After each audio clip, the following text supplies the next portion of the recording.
The story begins not at the start of a war, but at the brink of a personal catastrophe, the kind that spreads outward like ripples from a stone dropped into still water. In the opening lines of the Iliad, an invocation asks for the song of the rage of Achilles, and that rage becomes the central engine of the narrative, a fury that shapes destinies and decides the fates of nations. Achilles, son of Peleus and the sea goddess Thetis, stood at the center of a Greek army camped before Troy, his glory blazing and his temper smoldering. The war narrowed to a problem of honor, of prizes taken and stripped away, and from that thread the entire tapestry of the poem unfurled. Most watch heroes from afar. Few dare to walk beside them. Subscribe if you have had the courage to stand in Achilles' camp. In the weeks and months before the Iliad proper opens, islands and cities sent their best men to join the Greek expedition against Troy, drawn by a complex knot of oaths, kinship, and the promise of plunder. Leaders gathered with banners and heralds, and among them Agamemnon, king of Mycenae, emerged as commander, his authority recognized though not always accepted without question. Achilles already had the reputation of being supreme among fighters, unmatched in speed and might, whose presence guaranteed hope for the Greeks and dread for their enemies. But even greatness sat unsteady when public honor was at stake, and the festival of division, awarding women and spoils of war, could split the finest of alliances. The immediate catalyst of Achilles' rage was simple in its mechanics and explosive in its consequences. Agamemnon took from Achilles a woman, Briseis, whom Achilles saw as his prize and his symbol of honor. The precedence was set when Agamemnon was compelled to return Chryseis, the daughter of a priest, to end the plague sent by Apollo, and in his wounded pride he seized Briseis as compensation. Achilles, who measured his worth by the recognition of others, withdrew his support and refused to fight, choosing instead to sulk in his tent and let the army face the consequences. That removal of one man's hand from the field turned out to be the removal of the army's greatest shield. His absence invited calamity. The quarrel was not merely between two men over property, it was a confrontation between competing principles, the fragile economy of honor and the raw enforcement of authority. Agamemnon acted like a sovereign who could reclaim a symbol of his own status when affronted, yet in doing so he miscalculated the social currency he took from Achilles. Achilles, steeped in the heroic code, viewed his prize as inseparable from his honor, a testimony to his worth among peers and the world. This was an ancient drama of pride and insult, but the stakes in Homer's telling were cosmic, threaded with divine attention and moral consequence.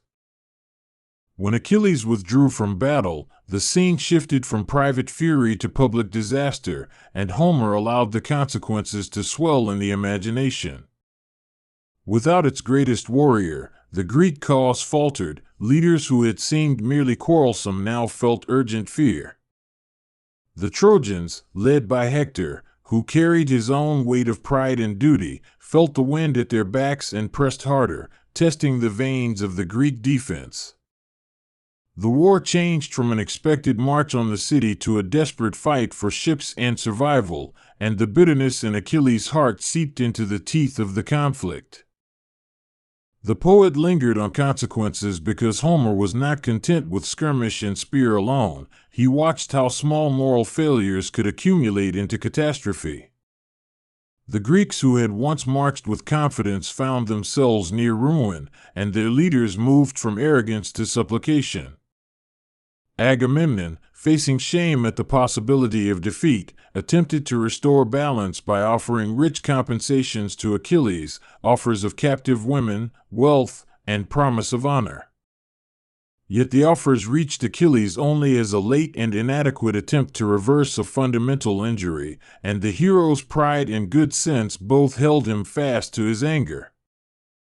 Divinity crowded around the human actors, and the gods favored or thwarted men according to their own jealousies, loves, and slights.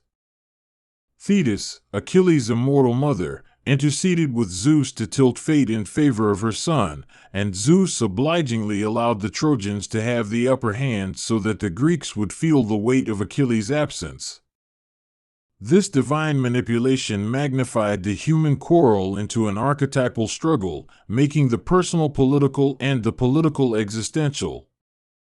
Gods in Homer do not merely watch, they weave human sorrows into their designs, and they treat honor and insult with as much passion as mortals did.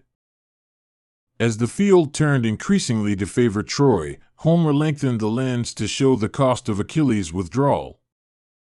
Brave men fell, some famous and others known only to a handful, and in each death Achilles' absence was a moral variable.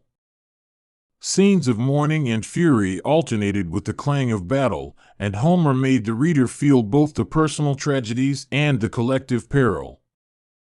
The narrative pace allowed grief and anger to swell, generating a chorus of voices that framed Achilles' choice not as solitary but as communal in its repercussions.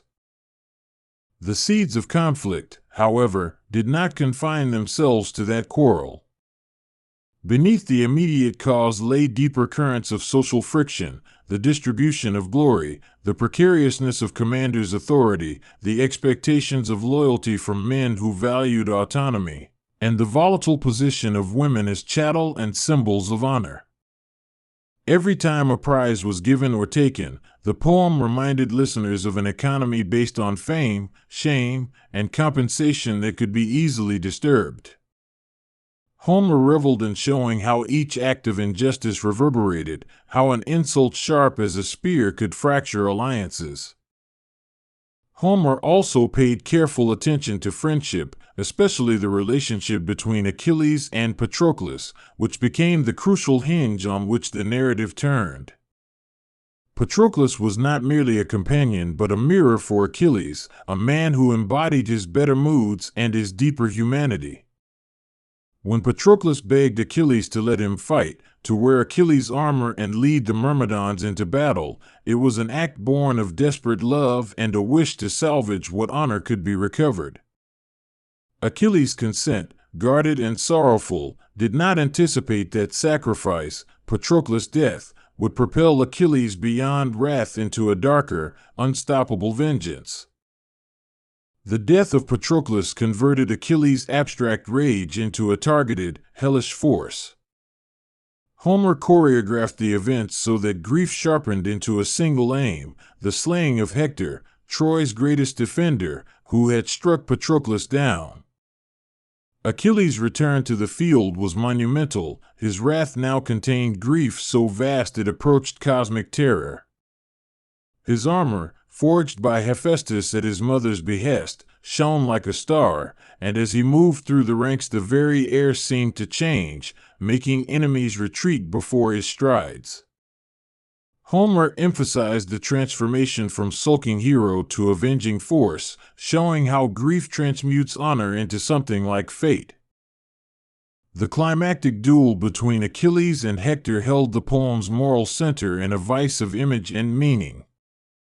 Hector stood as a defender of his city, a paragon of duty and a complex counterpoint to Achilles' personal logic. Their battle was less about military technique than about what it meant to be a man of honor, a defender of family and home, or a seeker of renown beyond death. When Achilles finally killed Hector, the victory was both sublime and abominable. Homer allowed moments of triumph to coexist with acts that violated the norms of dignity and respect. What followed was perhaps the most haunting part of the poem, Achilles' treatment of Hector's corpse. In a fit of furious grief, he mistreated the fallen hero, dragging the body around the tomb and denying the customary rites that bound human communities together. In this, Homer probed the limits of rage, how vengeance can destroy the very values it claims to uphold, how the pursuit of honor can become an act of humiliation. The gods intervened again and again to remind Achilles of the obligations owed to the dead, obligations that even in wrath could not be fully abrogated without consequence. The personal and the public braided more tightly as the narrative moved toward its moral reckonings. Priam, Hector's aged father, entered the Greek camp in a night of exceptional drama, crossing lines of enmity to beg Achilles for the return of his son's body. The scene of Priam and Achilles meeting, each carried by grief and memory, became a moment of reconciliation built on mutual recognition of shared mortality. When Achilles, moved by Priam's courage and the recollection of his own father, surrendered Hector's body, Homer showed that even the deepest wrath could be redirected into compassion, and that ritual and pity could restore, if only partially, the social fabric that had been torn. But the reconciliation at the end did not erase the poem's insistence on irreparable loss. The Iliad carried always the awareness that some consequences were permanent. Men had died, cities were scarred, families were ruined, and the cycle of retribution would continue beyond the poem's close. Achilles' wrath had served as a narrative engine but also as a moral parable about the costs of personal rage when allowed to sway public destiny. Homer refused to sentimentalize the outcome. The peace achieved was fragile, temporary, and steeped in blood. From the beginning, the Iliad moved between the intimate and the epic, and the poet's style reflected that oscillation. Homer's language used repetition and variation like a loom, weaving a pattern that listeners could follow even when they were distracted by other tasks. Scenes repeated with differences, and formulas returned with new inflections, making the story both familiar and surprising. This technique highlights the poem's oral roots, where performance, memory, and audience expectations shaped each line, and where the telling itself carried meaning. The oral formulaic composition that scholars have detected does not diminish Homer's artistry. Instead, it reveals techniques that allowed long narrative to be remembered and shaped in performance. Repetition served a function beyond mere mnemonic aid. It emphasized themes, allowed for variation, and created resonances that deepened the listener's sense of inevitability and fate. The poet could dwell on a single emotional chord for long stretches by returning to familiar phrases, and this repetitive refrain became a kind of emotional punctuation marking the rises and falls of wrath and grief. The poem's structure thus allowed a listener to feel the inexorable build of consequences as if watching a storm gather. The Iliad's perspective on heroism and wrath was not static. It shifted subtly through the poem's progress, revealing complexities rather than moralistic certainties. Achilles was shown as both supremely admirable in his martial prowess and dangerously flawed in his pride, and Homer seemed to invite the listener into a meditation on what true heroism required. Was it the attainment of everlasting fame at any cost, or could honor be redefined as compassion, restraint, and shared humanity? The poem lived in that tension, refusing to provide an uncomplicated answer and instead staging arguments through its characters' actions and sufferings. Characterization in Homer was achieved as much through action as through description, with choices revealing moral contours more than any explicit judgment. Achilles' refusal to fight defined him almost as much as his later vengeance did, and Agamemnon's arrogance was displayed through small scenes of insult and misrule rather than through long speeches alone. Hector's nobility emerged in his concern for Troy's children and his sense of duty to family, and Priam's wisdom impressed through his capacity to place human needs above political posturing. These portrayals allowed the listener to live inside the moral dilemmas, to weigh motives and consequences as the story progressed. A crucial layer of the poem concerned the role of women, who, though often treated as spoil, stood at the moral and emotional centers of many scenes.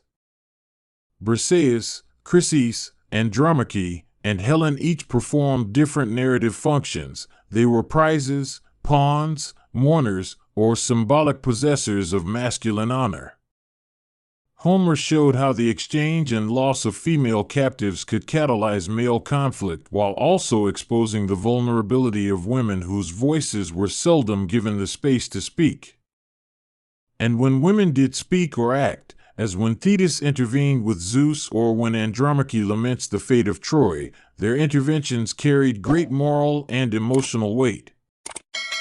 The omnipresence of fate and doom in the poem gave the events a tragic inevitability that both justified and troubled the characters' choices. Men sought to act for honor and survival, yet a sense of preordained doom hovered over many scenes, making human agency appear both heroic and futile. Achilles in particular embodied this paradox. Given the choice of a long life at home without glory or a short, glorious life at Troy, his desire for renown steered him toward the latter, a decision that made his wrath all the more poignant. The poem thus brooded on questions of knowledge and ignorance, on whether characters could understand the full cost of their aims while still pursuing them. The poet's treatment of leadership and command revealed a nuanced skepticism about power and its exercise. Agamemnon's decisions, sometimes shrewd and sometimes rash, indicated the strains of command in a coalition of proud leaders. The costs of failing to manage honor economies appeared again and again. Achilles' refusal to accept Agamemnon's arbitration suggested the limits of centralized authority in a world of fiercely independent warlords. Through these struggles, the Iliad explored the difficulties of governance, hinting that political success required both force and wisdom, qualities not always found in the same man. Battle scenes in Homer are not mere demonstrations of martial technique but moral tableaus where small choices illuminate characters' souls. A warrior's behavior in the field, whether he stripped a corpse, showed mercy, or fled, spoke to his honor, and Homer lavished detail on these moments so listeners would understand the weight of such choices. The descriptions of arms, horses, wounds, and death were vivid enough to be cinematic, yet they were always in service of understanding character and consequence rather than mere spectacle. In these passages, Homer asked the audience to consider what valor meant when faced with the rawness of mortal risk. Language in the Iliad often connected humans to the cosmic. Thunder signified divine approval or warning. Sudden winds mirrored a character's inner tumult. The landscape itself seemed to register the excesses of men. Rivers and plains, ships and walls, all became actors in the drama, and Homer used such elements to amplify mood and theme. When Achilles stormed the field, the ground felt the impact. When lamentation rose, the city's houses seemed to fold in sorrow. This integration of nature into narrative allowed the poem to achieve an intensity that pulled listeners into a world where the personal and the elemental were inseparable. The sequence of events Homer narrated was not merely linear chronology but a textured weave of flashbacks, digressions, and embedded tales that enriched the main plot. Stories within stories, such as the account of the warrior's lineage, glances at prior conflicts, or the legends that shaped a hero's reputation, flooded the narrative with context. These embedded tales did more than decorate. They deepened the listener's understanding of motives and consequences by situating present actions within a continuum of precedent. The Iliad, therefore, felt like a living memory, where every act resonated with the echoes of past deeds and future expectations. One of the poem's enduring fascinations lies in its capacity to humanize heroes. Achilles, capable of godlike feats, also suffered ordinary emotions, grief that led to insomnia, rage that bred obsessive thought, and moments of tenderness that surprised his companions. Hector, a skilled commander and father, feared the shame of cowardice and understood the weight of responsibility in a way that made his courage all the more tragic. Homer's gift was to compress vast emotions into concrete scenes, allowing listeners to recognize themselves even within the armor and spearpoint of heroes from an age long past. The moral ambivalence Justin in the text encouraged was part of what made the Iliad a story for generations. There was no simple heroism to be admired without reservation. The poem asked its audience to reflect on the costs of glory and the limits of rage. Hateful acts were juxtaposed with noble ones, and genial kindness could exist amidst brutal warfare, making the world of the Iliad morally complex and, therefore, deeply human. This complexity explained part of the poem's longevity. It could be retold and reinterpreted, each generation finding new questions within its lines.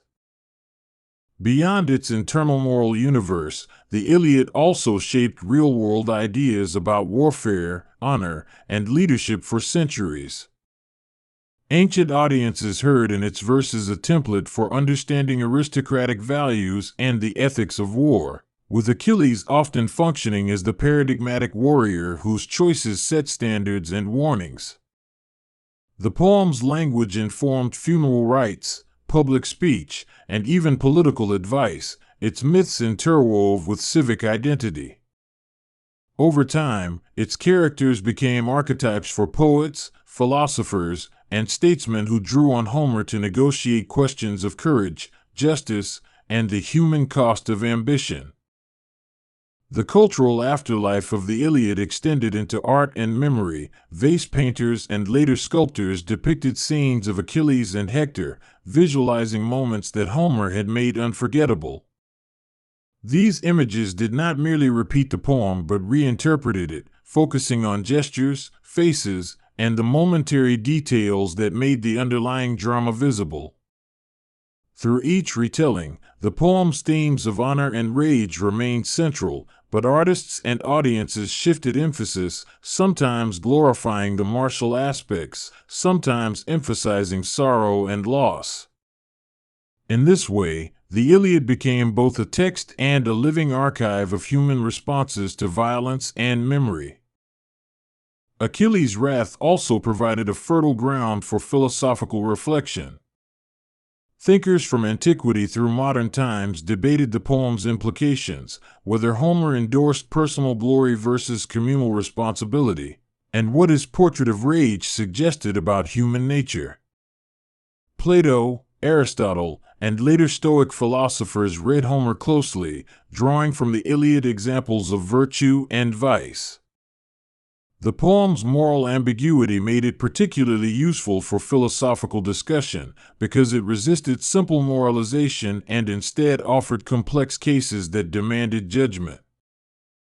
Homer's portrayal of divine intervention raised questions about free will and moral responsibility that readers have argued over for centuries.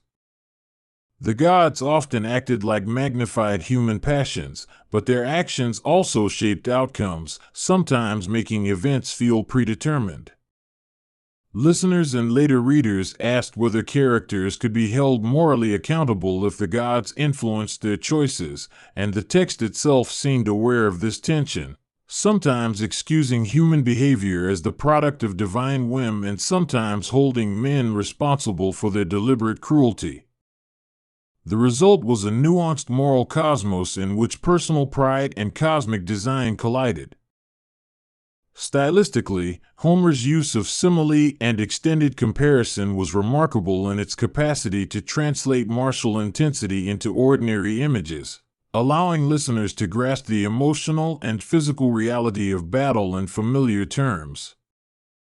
Elephants of metaphor, ships like swans, men like lions, armor shining like a mountain, made the extraordinary feel tactile. These similes did not simply decorate, they deepened the emotional sense of the scene by connecting epic events to everyday sensory experience. The listener could thus imagine the sound of a spear and the texture of a shield as if present on the battlefield. The Iliad's temporal focus on a few weeks during the 10th year of the Trojan War contributed to its psychological intensity. By concentrating on a tight window of events, Homer could examine in depth the consequences of a few key decisions without being overwhelmed by the totality of the war. The result was a concentrated drama of cause and effect, where a single quarrel unfolded into a series of escalating tragedies. Concentration on this episodic core allowed for deeper exploration of themes like honor, grief, and reconciliation, making the poem less an account of war than a case study in moral catastrophe. Achilles' choice of honor over life casts a long moral shadow because it articulated a value system that prized reputation above bodily safety. This was a radical stance for modern listeners, yet in Homer's world it made sense. Fame provided a kind of immortality, a way to transcend the finitude of mortal existence. Achilles' decision, therefore, was not mere vanity but a philosophically loaded preference that raised fundamental questions about the meaning of life and death. The poet let the listener sit with that choice, feeling its nobility and folly simultaneously. The language of heroism in the Iliad was inseparable from the language of memory, and Homer consistently tied glory to remembrance. Monuments, songs, and the spread of fame carried forward the names of men who would otherwise be lost to time, and Homer portrayed their desire for lasting memory as a deep human need. This desire powered much of the violence, as men risked or sacrificed life to secure songs that would be sung in future generations. Thus, Achilles' wrath can be read as a defense of his future reputation as much as a reaction to insult. Patroclus' death, meanwhile, served as a stark reminder of the human cost of aesthetic ideals. The loss of a friend exposed Achilles not only to private grief but to a public duty to avenge, and the extent of Achilles' subsequent actions raised the question of whether righteous anger could become monstrous. Homer examined the thin line between sanctioned retribution and overreaching fury, and he made clear that there was no clean moral victory in the cycle of killing. Each act of vengeance perpetuated suffering, suggesting that the heroic code harbored its own self-destructive logic. The poet's handling of time inside the poem, punctuated by eloquent laments, ritual moments, and pauses for reflection, allowed the audience to breathe amid the relentless momentum of war. Scenes of feasting, argument, and mourning interposed themselves between bouts of battle, showing how life persisted even in wartime. These interludes also offered moral contrast, enabling the listener to see what the world could have been: peaceful, communal, mundane, if not for the disruptive forces of wrath and pride. The juxtaposition heightened the tragedy by showing, through memory and hope, what had been lost. Homer's vivid portrayal of parental grief, especially through figures like Priam and Achilles' own image of his father, gave the poem a human center beyond martial valor. Priam's plea to Achilles for Hector's body appealed to memories of his own father, while Achilles' recollection of his father's mortality humanized his wrath. The poem made parental affection a powerful counterweight to hatred, suggesting that even amidst war the bonds of family could prompt acts of mercy. These moments of tenderness humanized both sides, making enemies recognizable as fathers and sons, and thus morally complex. Thematic density in the Iliad grew as the narrative considered the social institutions that bound Greek and Trojan societies: hospitality, oath, and ritual. Homer showed how breaches of these institutions could catalyze conflict or produce moral outrage, and he described the consequences in lurid detail.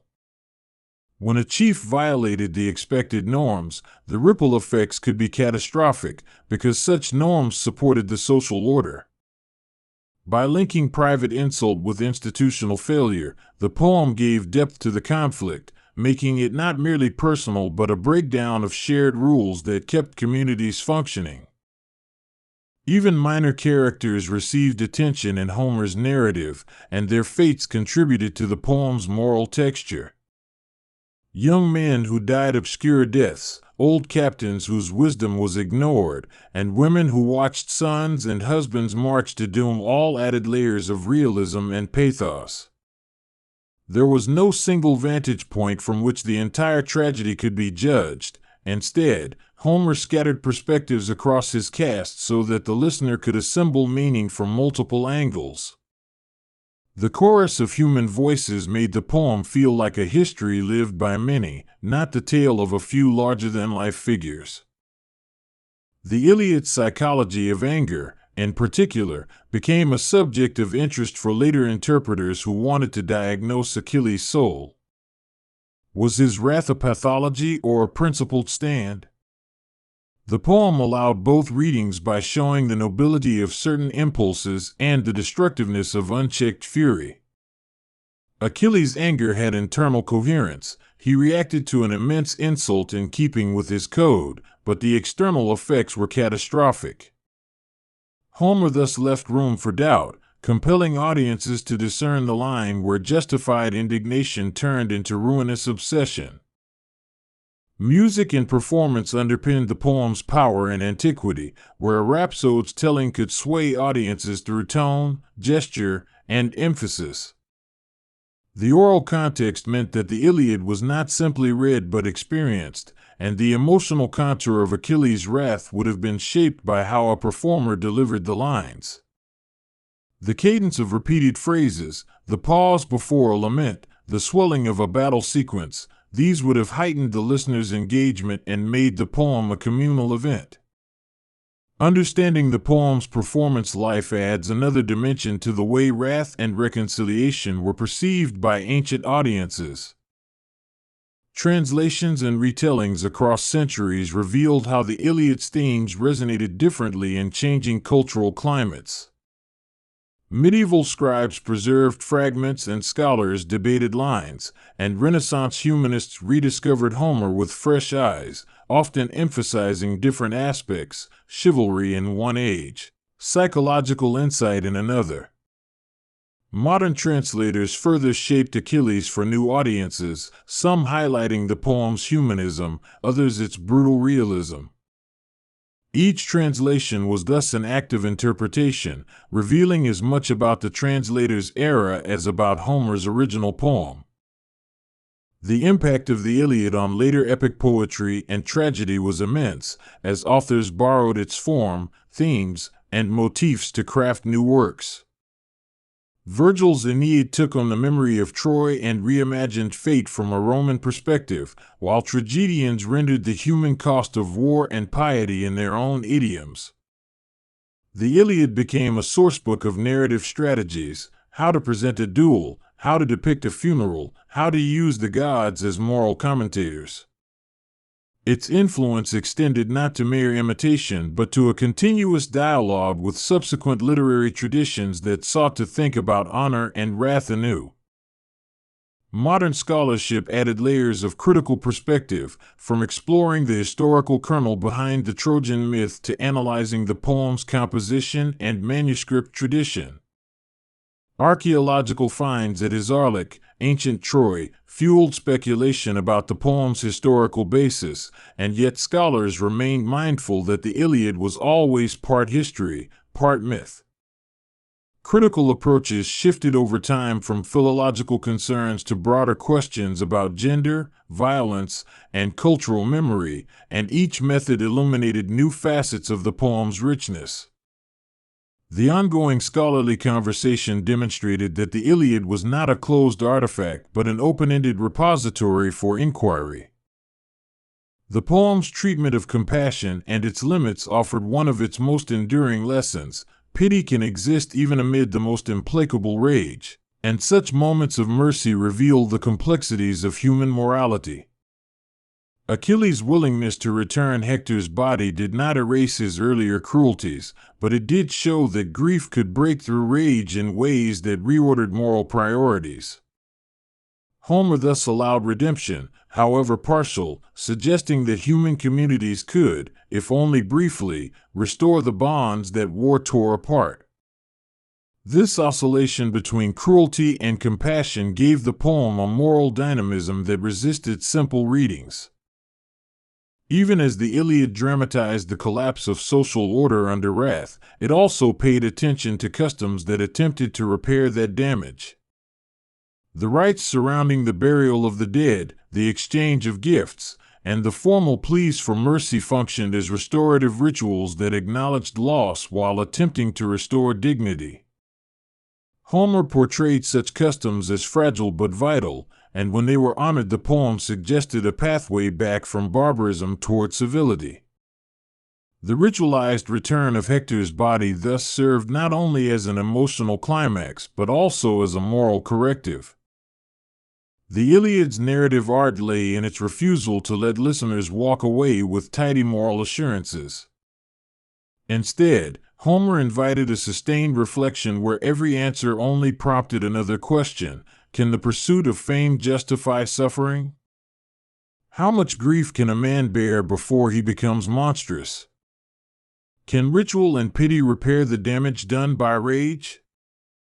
The poem functioned as an ongoing dialogue with its audience, a literary workshop where values were tested in the furnace of narrative and emotion. That openness kept the poem alive, for it required each generation to rehear, rethink, and refeel the ancient rage. Another dimension of the poem's power lay in its capacity to hold two images together: the visceral thrill of martial excellence and the sober sorrow for the cost of that excellence. Achilles was both a scene of awe on the battlefield and a figure of monumental sadness in his private moments. By allowing listeners to experience both, Homer made the Iliad morally complicated and emotionally persuasive. The duality refused simplistic hero worship, showing instead that human nobility often coexisted with ruinous faults. The poem also interrogated the role of pride in leadership and community cohesion, observing how pride could inspire great feats and also precipitate collapse.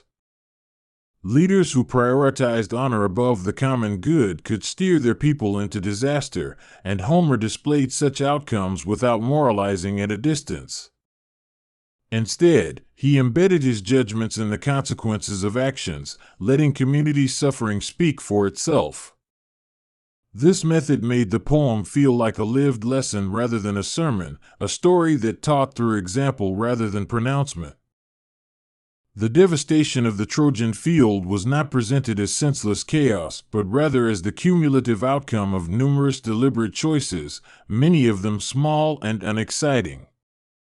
A single insult, a delayed apology, a prideful seizure of a prize, these could lend momentum to catastrophe. Homer emphasized that great events often grew from mundane seeds, magnified by human temperament and divine meddling. This attention to the microfoundations of tragedy made the poem feel eerily relevant, as if the listeners could map its lessons onto their own civic and private lives. The poem's depiction of communal grief, especially through public lamentation and formal mourning, underscored the social functions of sorrow. Public mourning acted as a means of acknowledgement and solidarity, allowing communities to process loss and to reaffirm values that sustained them. In scenes of lament, Homer put words to ache, teaching both his ancient audience and modern listeners how grief could be ritualized without being fossilized. The power of collective mourning lay in its capacity to reform community even as it recorded loss. At the level of image, the Iliad offered some of the most memorable metaphors in literature, which have continued to resonate because they crystallized complex emotion within a few clear figures. Achilles' shield, for instance, crafted by Hephaestus, encapsulated a miniature world, showing everyday life and cosmic order and reminding listeners that heroism exists within a broader human tapestry. Such images provided focal points around which the poem's themes could orbit, giving listeners tangible artifacts to anchor abstract reflection. The richness of Homer's visual imagination allowed him to negotiate great ideas through sensory detail. The qualities that made Achilles compelling, his swiftness, his honor code, his capacity for deep feeling, also made his story a vehicle for exploring the paradox of mortality. In a culture where memory could confer immortality of name but not of body, Achilles' choice to accept a brief, brilliant life posed a radical valuation of existence. Homer did not offer categorical praise or condemnation. He instead allowed listeners to experience the charm and the risk of such a life choice. By dwelling on the consequences of that choice, the poem turned a personal preference into a communal question about what life should mean. The Iliad repeatedly circled back to the idea of reciprocity, where gifts, sacrifices, and honors formed a delicate web of mutual obligations. When reciprocity failed, the social fabric strained. When it was preserved, community survived. Achilles' relationship with Agamemnon was a study in failed reciprocity. One man felt slighted, the other overcompensated in a manner that violated expected norms. Homer's insight was that political stability depended on this web as much as on sheer military strength, and he used the poem to show how fragile that net could be when individual pride unraveled it. Contemporary readers often find in the Iliad a vivid manual on the psychology of warfare, for Homer depicted not only the physical mechanics of battle but also the emotional and moral states that drove combatants. Fear, courage, shame, and desire for honor were all portrayed with nuanced attention, and the interplay of these states explained much of the action on the plain. The poem's realism in depicting such inner life made its scenes feel immediate and true, and it allowed listeners to recognize themselves in ancient fighters who confronted choices not unlike their own. The Iliad's endings were as significant as its beginnings, for the poem closed with a funeral and a fragile reconciliation rather than with the fall of Troy, an ending that left both sorrow and dignity intact. By choosing to end on the burial of Hector, rather than depicting Troy's destruction, Homer focused on the human cost of conflict and the possibility of restoring lost dignity. The poet thereby refused the usual narrative satisfaction of conquest, redirecting attention toward mourning and closure. This choice made the poem feel less like a heroic tale of winning and more like a reflective meditation on what war removes from the human sphere. As the centuries rolled on, the figure of Achilles continued to inspire emulation, critique, and reinterpretation. Soldiers admired his bravery, poets admired his intensity, and moralists warned against his uncontrolled passions. The epic's ability to hold contradictory evaluations of its central character contributed to its enduring power. Achilles could be read as a lesson in courage or as a cautionary tale of pride. The poem's ambiguity encouraged ongoing engagement, with each reader or listener taking a portion of its message and fitting it to a new moral or political reality. Homer's work made evident that hatred and compassion could coexist in a single heart, and that this duality defined much of human action. Achilles was not a simple villain or hero, but a complex person capable of both monstrous acts and astonishing kindness. Homer resisted the temptation to simplify, showing instead that great men and women were irreducibly complicated. This portrayal made the poem a useful mirror for any culture seeking to understand the complexities of honor, rage, and redemption. Historically, the Iliad influenced legal and political thought by providing paradigms for understanding justice and vengeance. The concept of private retribution, as exemplified by Achilles' actions, posed problems for societies that needed to replace personal vengeance with institutional forms of justice. Plato and other philosophers used Homeric examples to argue for the rule of law over private vendetta, seeing in Achilles a striking image of why unchecked passion could destabilize communities. Thus, the poem contributed to conversations about how societies should regulate anger and administer justice. The Iliad's portrayal of the limits of human knowledge, characters often acted under misapprehension or incomplete information, underscored the uncertainties surrounding moral choice. Patroclus, for instance, misinterpreted his role and paid the ultimate price, and other leaders misjudged intentions or underestimated the consequences of their decisions. Homer suggested that moral failures sometimes stemmed not from wickedness but from flawed perception, and this made the poem compassionate in its diagnosis of human error. It is a reminder that tragedies often arise from mistakes rather than malice alone. The poem's ethical inquiries extended to how societies should treat the enemy, with Achilles' initial desecration of Hector's corpse serving as a grim example of dehumanization in wartime. Homer used such acts to probe the boundaries of acceptable behavior and to depict the human tendency toward cruelty when embittered. The poem implicitly suggested that even in war there were ethical lines that, when crossed, diminished the victor as much as the vanquished. The eventual return of the body thus functioned as a partial moral correction, an attempt to reassert the humanity that relentless hatred had denied. Achilles' eventual recognition of shared human vulnerability, his ability to feel for Priam, to understand a father's plea, revealed a moral growth that did not erase his earlier crimes but reframed them. This growth suggested that pity and ritual could reconstitute broken bonds, at least temporarily, and that such restoration required immense personal change. Homer seemed to argue that pity was not weakness but a kind of wisdom that allowed social repair. The poet, therefore, advanced the idea that reconciliation requires both bravery and humility. The Iliad's formal innovations, its use of ring composition, repeated motifs, and embedded speeches, created a sense of balance and symmetry that guided listeners through complex emotional terrain. These formal devices made the poem memorable and gave its arcs a satisfying sense of inevitability without removing ethical tension. When scenes returned to earlier motifs, the listener sensed an echo that deepened meaning and added layers of reflection. The poem's architecture thus served its moral project, allowing Homer to build cumulative resonance across scenes.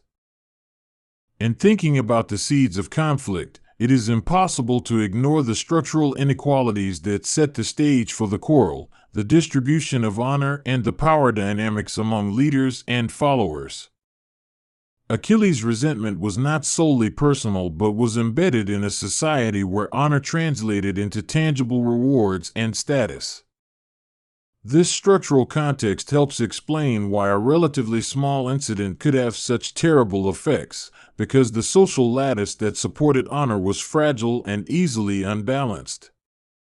Homer made this fragility evident by showing how quickly disagreements escalated into existential threats. The poem's evocation of grief, in particular, provided a template for mourning that informed later funeral practices and elegiac poetry. Laments in the Iliad often combined praise for the dead with pleas to the gods and recollections of small domestic details, forming a genre of mourning that persisted in Western literature.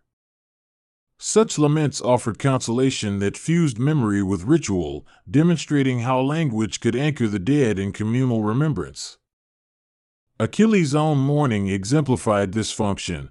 Grief was not just personal but a social act that bound the living together in shared recognition of loss. The temporality of glory versus the permanence of loss created one of the poem's sharpest ironies. Fame seemed to promise a kind of immortality, yet the price was often the loss of the life that would have made such immortality meaningful. Achilles personified this irony. By seeking eternal fame he forfeited life, and the poem allowed listeners to weigh the worth of such a bargain. Homer's art lay in showing both sides so vividly that neither could be dismissed, and this balance kept his listeners engaged in perpetual moral deliberation. The hero's choice thus remained an open question rather than a settled verdict. The poem's concluding image of Hector's funeral spoke to the enduring power of ritual to place limits on violence. The careful rites and the communal grief allowed the Greeks and Trojans, briefly, to recognize a common humanity that transcended warfare. This moment of shared sorrow suggested that even the most desperate conflicts could be bridged by acts of recognition and care for the dead. Homer ended not with conquest but with mourning, intimating that the true measure of civilization lay in how people treated loss. The Iliad's persistent ability to speak to modern listeners arises from its unflinching look at human passion and its consequences. Whether read as an account of ancient customs or as an allegory for modern moral dilemmas, the poem offered insights into how anger can expand to consume societies and how compassion can reassert humanity. Its insistence on moral complexity resisted simple comforts, insisting instead that each listener confront the intertwined nature of greatness and ruin. For that reason, the poem remained alive in thought and speech, an enduring oracle about the human condition. Over time, the poem's key scenes, Achilles' sulk, Patroclus' death, Hector's lullaby with Andromache, and Priam's walk to the Greek camp, accrued emblematic power, becoming touchstones for later writers and artists. Each scene crystallized a particular ethical problem, and later interpreters mined them for lessons about leadership, the limits of vengeance, and the dignity owed to enemies. Because these moments were so emotionally resonant, they functioned as wells of meaning across cultures and ages. The poem's central conflicts thus continue to teach and to warn. The Iliad, then, is a story about the virulence of personal rage and the way such rage incubates public disaster. But it is also a story about the possibilities of pity and the social rituals that can partially repair what anger has broken. Homer did not resolve these tensions into easy morals. Instead, he staged them with psychological acuity and narrative restraint, compelling listeners to grapple with the difficult trade-offs of honor, friendship, and duty. The poem remained an ethical testing ground, where the price of glory and the cost of wrath were measured in human lives and remembered in song. This intricate blend of personal psychology, cultural practice, and cosmic intervention ensured the Iliad's place at the center of Western imagination. It taught listeners about the price of pride, the intensity of grief, and the complex means by which societies seek to restore order. Achilles' wrath, so central to the poem, was neither pure villainy nor unalloyed virtue. It was an engine of story that forced characters and audiences alike to reckon with the consequences of unchecked passion. In the end, Homer offered no tidy consolation, only the lived truth that wrath seeds conflict and that pity and ritual sometimes, but not always, reclaim humanity from the abyss of hatred. Subscribe if you've ever felt Achilles' fire in your own chest and dared to face what unchecked passion can destroy. Long before the first blade was raised on the plain before Troy, rumors and grievances moved like a slow wind through the halls of Greece and the courts of Troy, gathering men and gods into a pattern that would become legend. Stories of a disputed beauty, a promise of hospitality turned betrayal, and an oath bound by old fear set the stage for what would be more than a war of men. That background is necessary because the Iliad, even when it claims to narrate only weeks of fighting, rests on years of choices, slights, and vows that bring the greatest heroes of the age to the same shore. The origin of the conflict can be traced to a choice made among goddesses and a promise made among men, intertwined in ways that mortal minds could not fully unravel. Paris of Troy, a prince whose judgment favored Aphrodite, awarded the prize of beauty to a goddess who rewarded him with the love of Helen.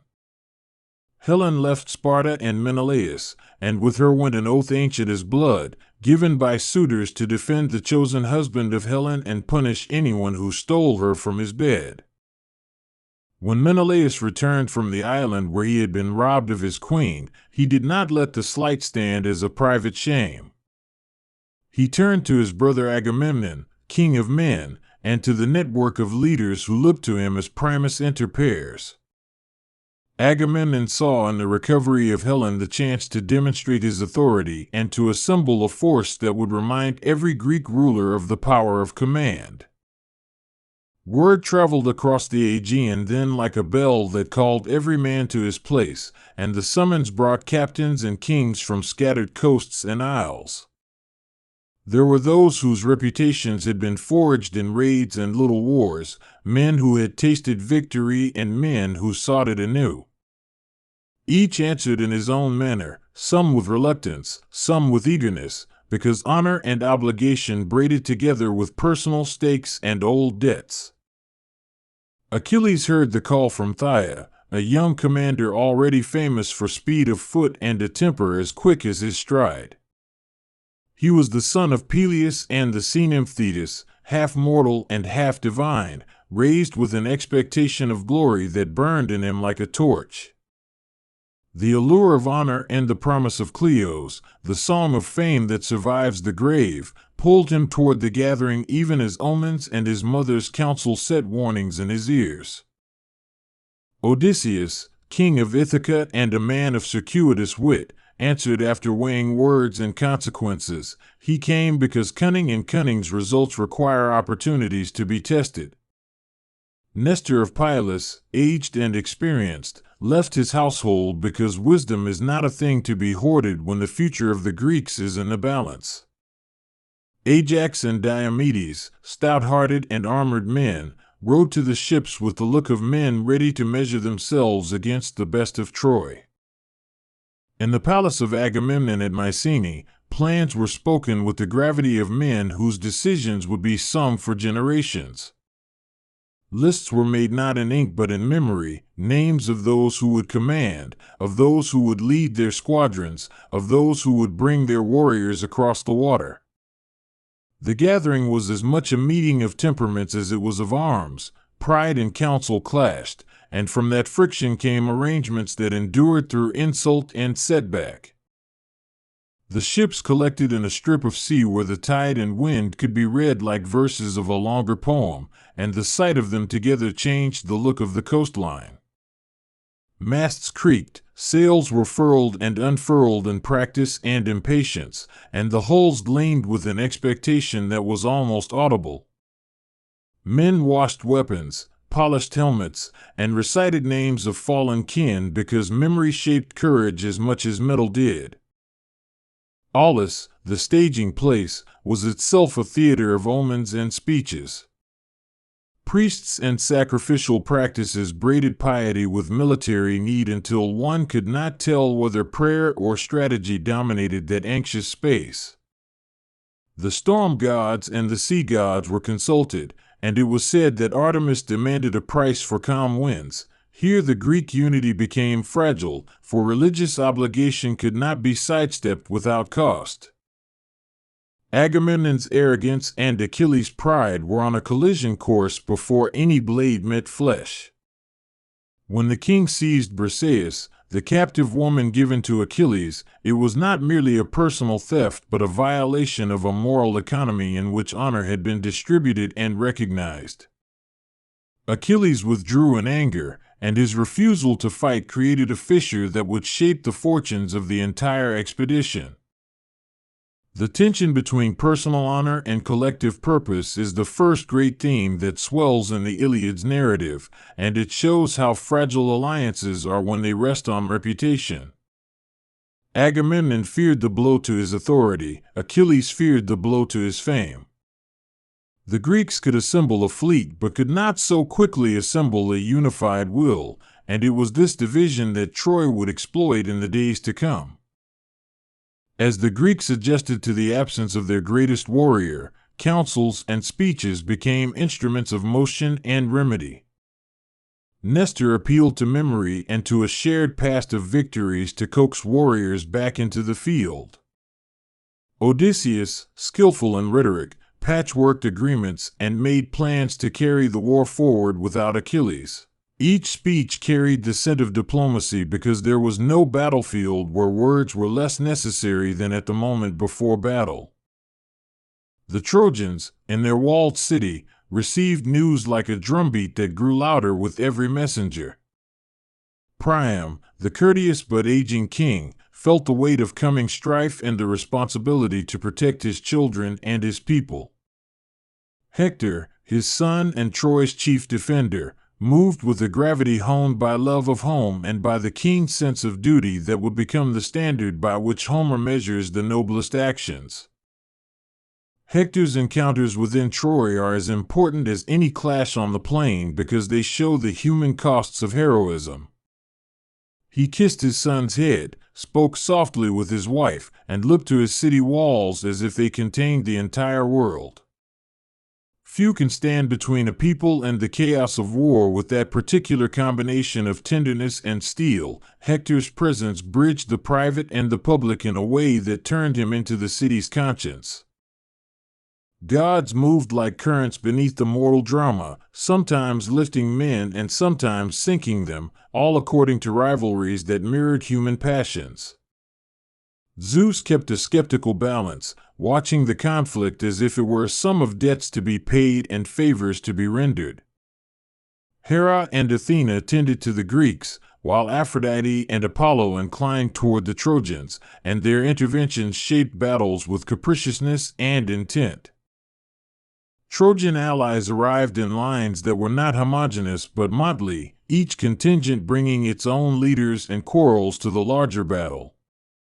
The Lydians, the Lycians under Sarpedon and Glaucus, and other Anatolian forces anchored the eastern flank with familiarity in terrain and different fighting styles. Each ally had reasons beyond simple loyalty to Troy, kinship, treaties, and mutual disdain for Aegean hegemony bound them to Priam's cause. The Greeks, for their part, were not a monolith either, and internal differences showed in camp and battlefield. Some leaders saw the war as a chance for loot and expansion, others as an obligation to uphold oaths. These conflicting motivations shaped how men would fight and how risks would be taken. Across tents and fires, strategies were discussed and tempers tested, and the slow turning of camp politics often decided who would stand where when battle finally erupted. When battle opened, it did so as many battles do, with testing and probing rather than an immediate, decisive clash. Skirmishes measured strength, arrows and javelins set the tone, and scouts whispered of enemy formations. Homer lingers over gestures that matter, the splintering of a spear, the fall of a charioteer, the way a shield rolls beneath a dying man's arm become sustained images that give weight to the cruelty and randomness of war. The first great duel between Hector and Ajax is an example of how individual combats function within the larger sweep of conflict. Ajax's tower shield and massive stature contrasted with Hector's supple expertise in chariot warfare, and the duel ended not in death but in mutual respect. Such episodes show the complicated relationships between honor and enmity. Enemies could admire each other's skill while remaining committed to opposing causes. Throughout the fighting, the gods often took sides openly, altering the flows of battle as if they were chess masters moving pawns. Athena might grant superb strength to a warrior, and Apollo might send a plague or a cloud of arrows. These divine actions were not merely interventions but metaphors for loyalty, fate, and the ways in which human endeavors were always shadowed by larger forces. Patroclus, Achilles' closest companion, moved into the story in the way grief often pushes a reluctant person to extraordinary deeds.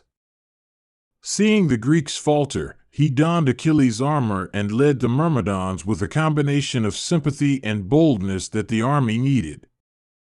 His success at first electrified the Greeks and drove the Trojans back from the ramparts, showing how a single identity, an emblematic armor, could turn a rout into a surge. But Patroclus' bravery led him too near to the gates of ruin. His overreach invited disaster when Hector struck him down. The death of Patroclus is the pivot on which the Iliad turns from stalemate to personal vendetta, and it propels Achilles back into the fight with grief and a desire for revenge that robs him of any measured restraint. The liminal space between mourning and fury is where Achilles transforms from a proud young man into a nearly tragic figure of destiny. Achilles' return to battle is described with a grandeur that matches the intensity of his feelings. Armor gleams, horses snort, and a wrath like a storm sweeps the fighting lines. Homer gives us scenes of individual Aristii, moments when a warrior's excellence dominates the field, and Achilles' rampage is the prime example of such a display. Men fall in numbers, and city walls tremble under the force of his assaults, showing the destructive beauty of a hero unleashed. The clash of Achilles and Hector becomes inevitable, not because the world demanded a single duel, but because human hearts required it. They meet with mutual recognition of each other's role in the wound left by Patroclus, and the duel that follows is heavy with personal and civic meaning.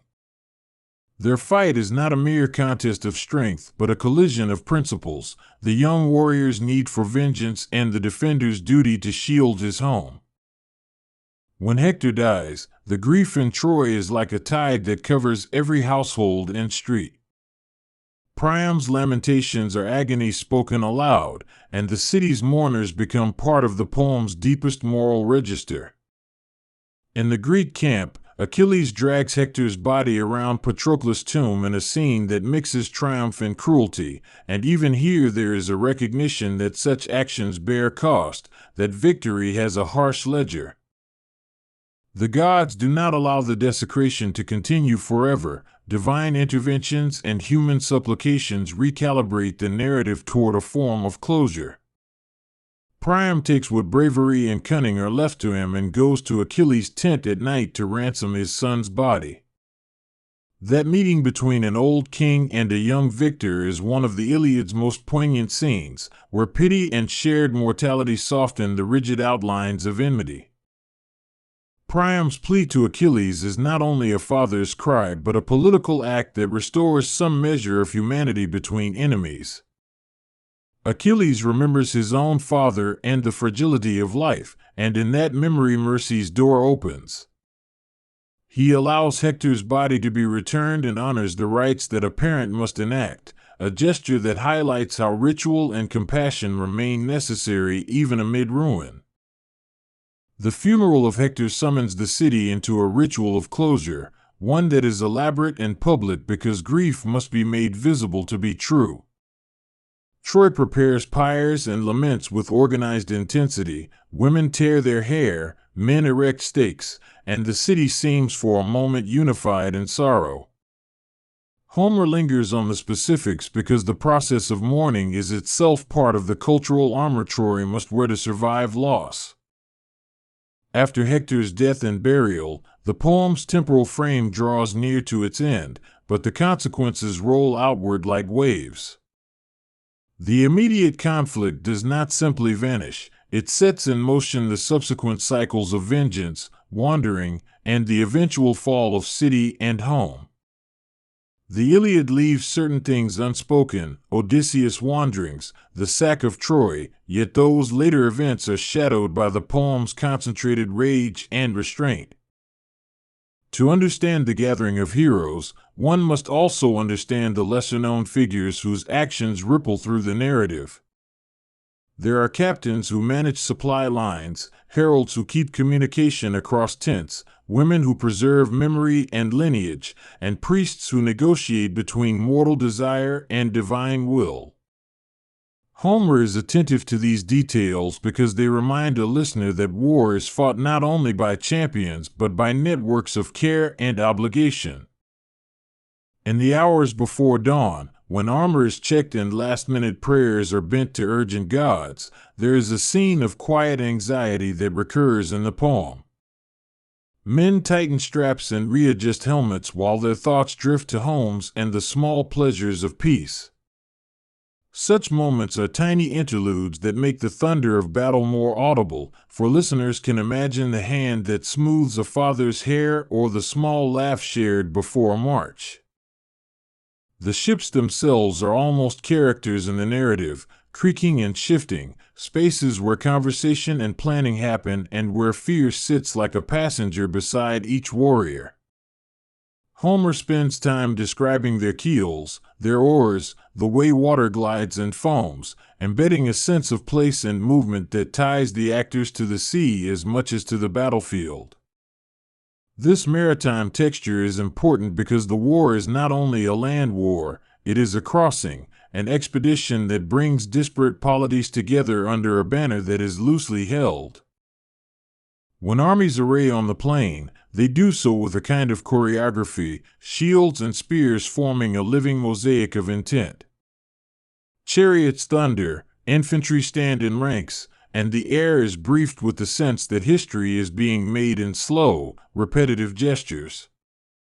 The poem's attention to such montage is not pedantic. It gives weight to the human decisions made in those formations, which will determine the arcs of countless lives. Prophecy threads through many actions, an undercurrent that shapes choices without fully determining them.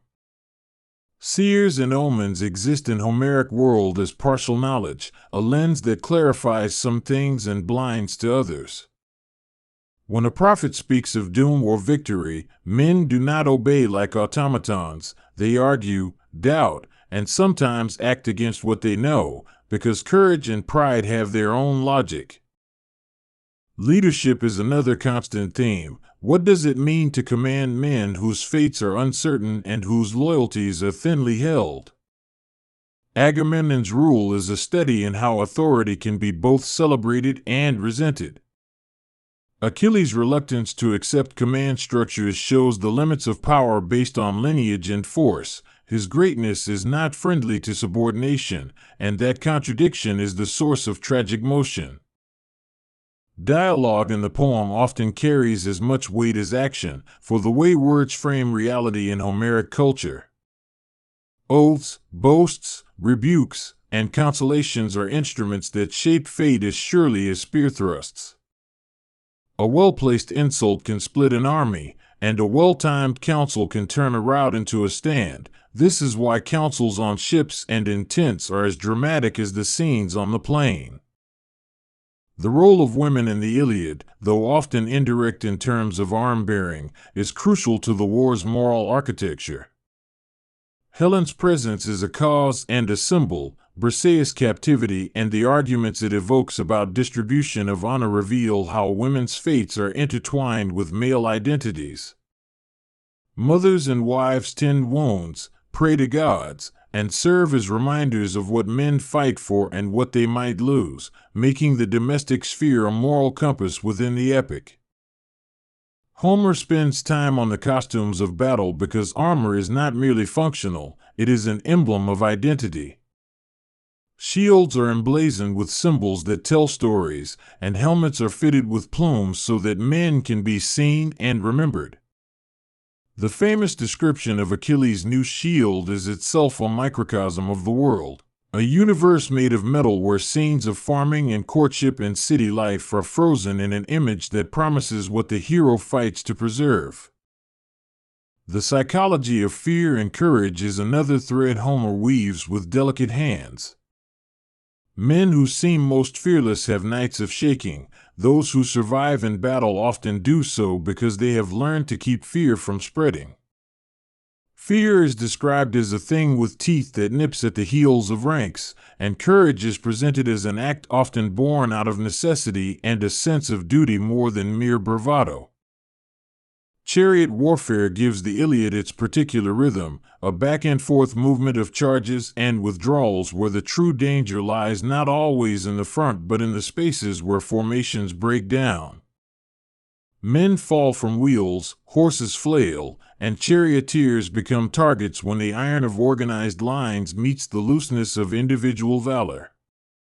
Homer crafts these scenes to show the precariousness of advantage. One misstep and a leader can be thrown from prominence into death. As skirmishes enlarge into full combats, the poem's language intensifies because Homer understands the auditory theater of war.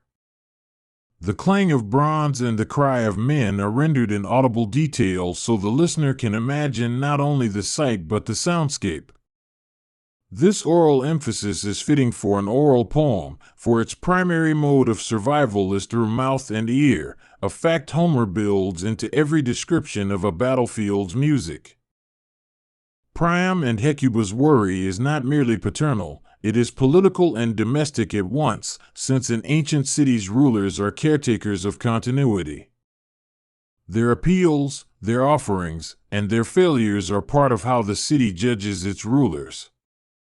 Priam's attempts to maintain alliances, to negotiate with allies and enemies, and to keep the morale of his people are essential to the Trojan attempt to survive the Greek siege.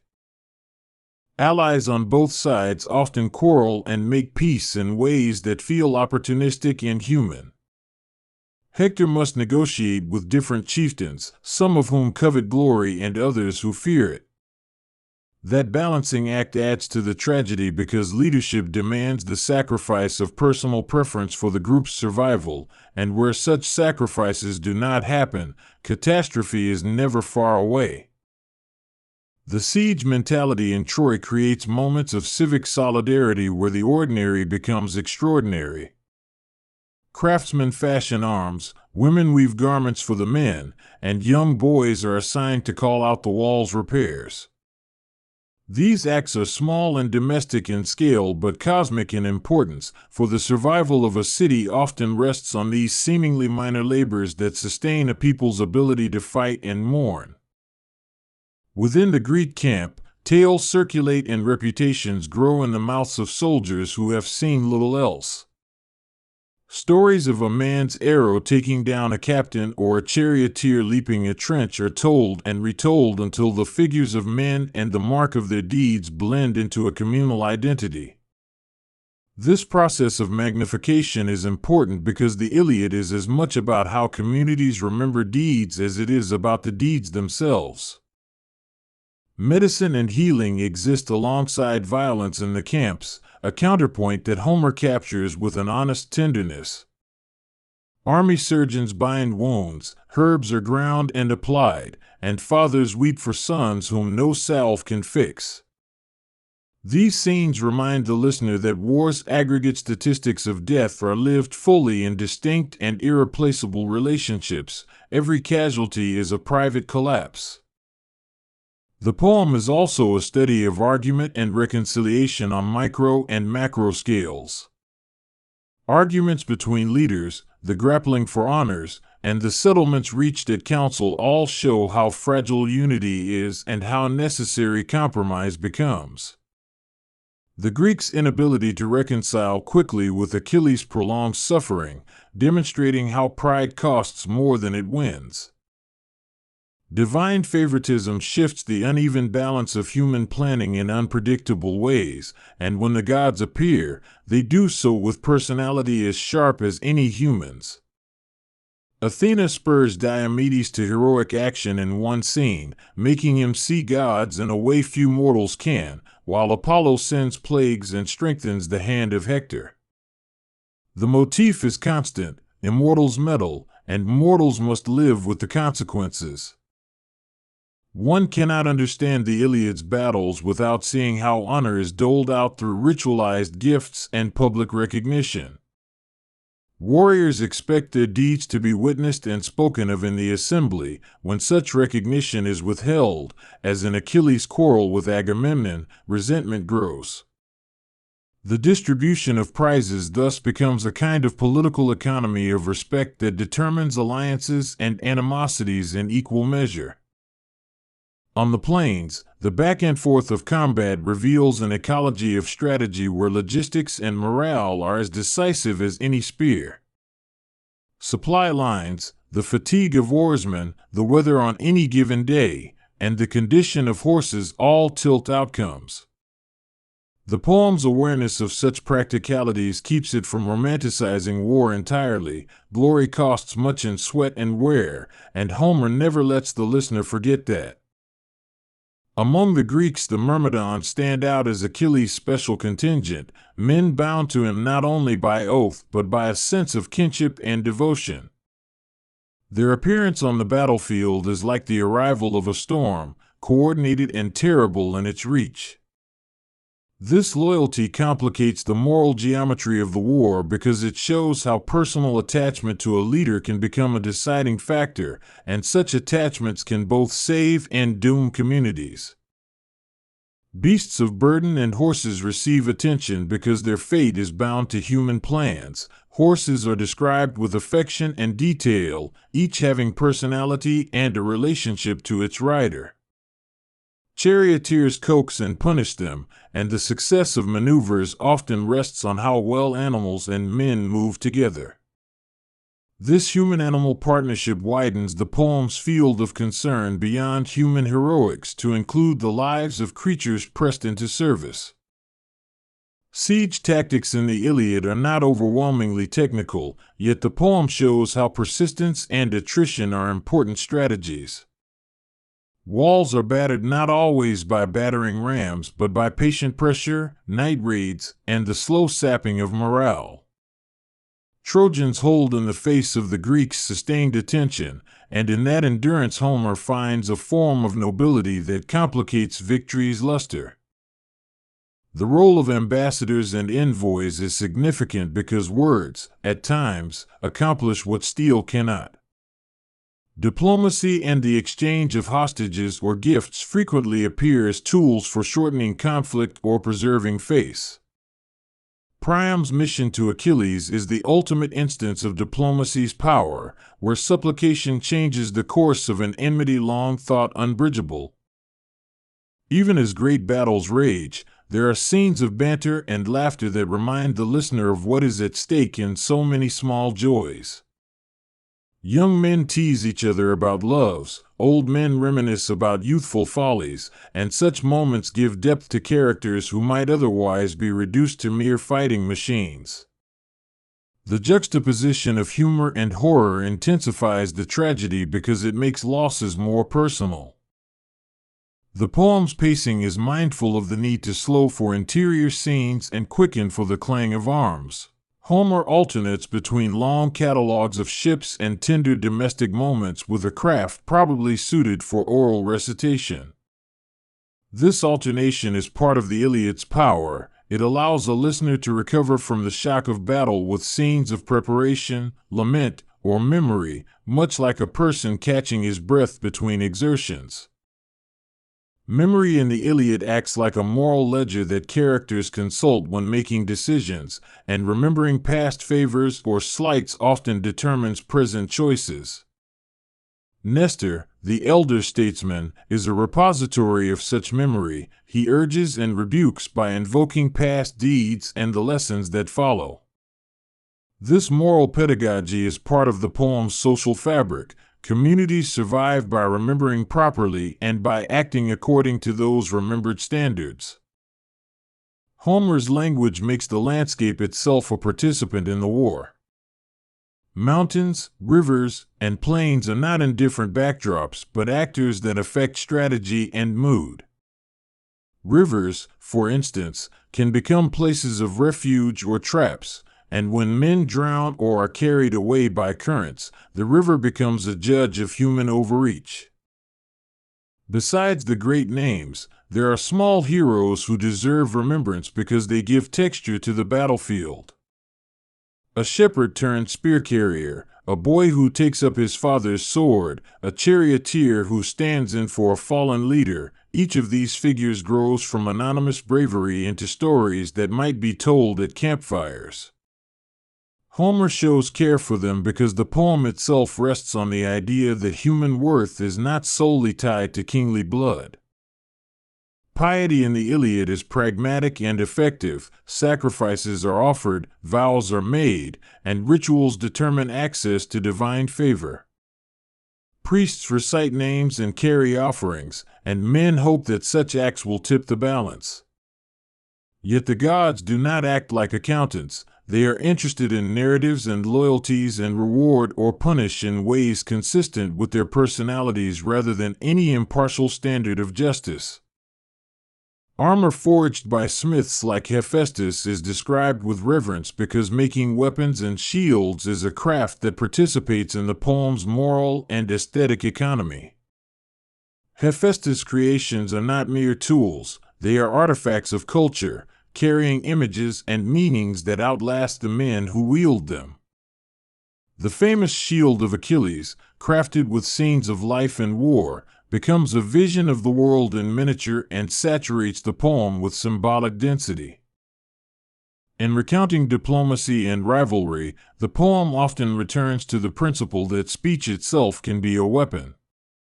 Counselors persuade, kings flatter, and insulting boasts provoke consequences as tangible as any wound. This attention to rhetoric reminds the listener that words in Homeric society are lived actions, and that one's reputation can be built or shattered in a single well-crafted sentence. Even when the poem reaches its more violent heights, Homer remains sensitive to the human face of pain. Wounds are described not only by the instruments that create them, but by how they alter relations: who will mourn the injured, who will inherit the dead's estate, who will raise the orphaned.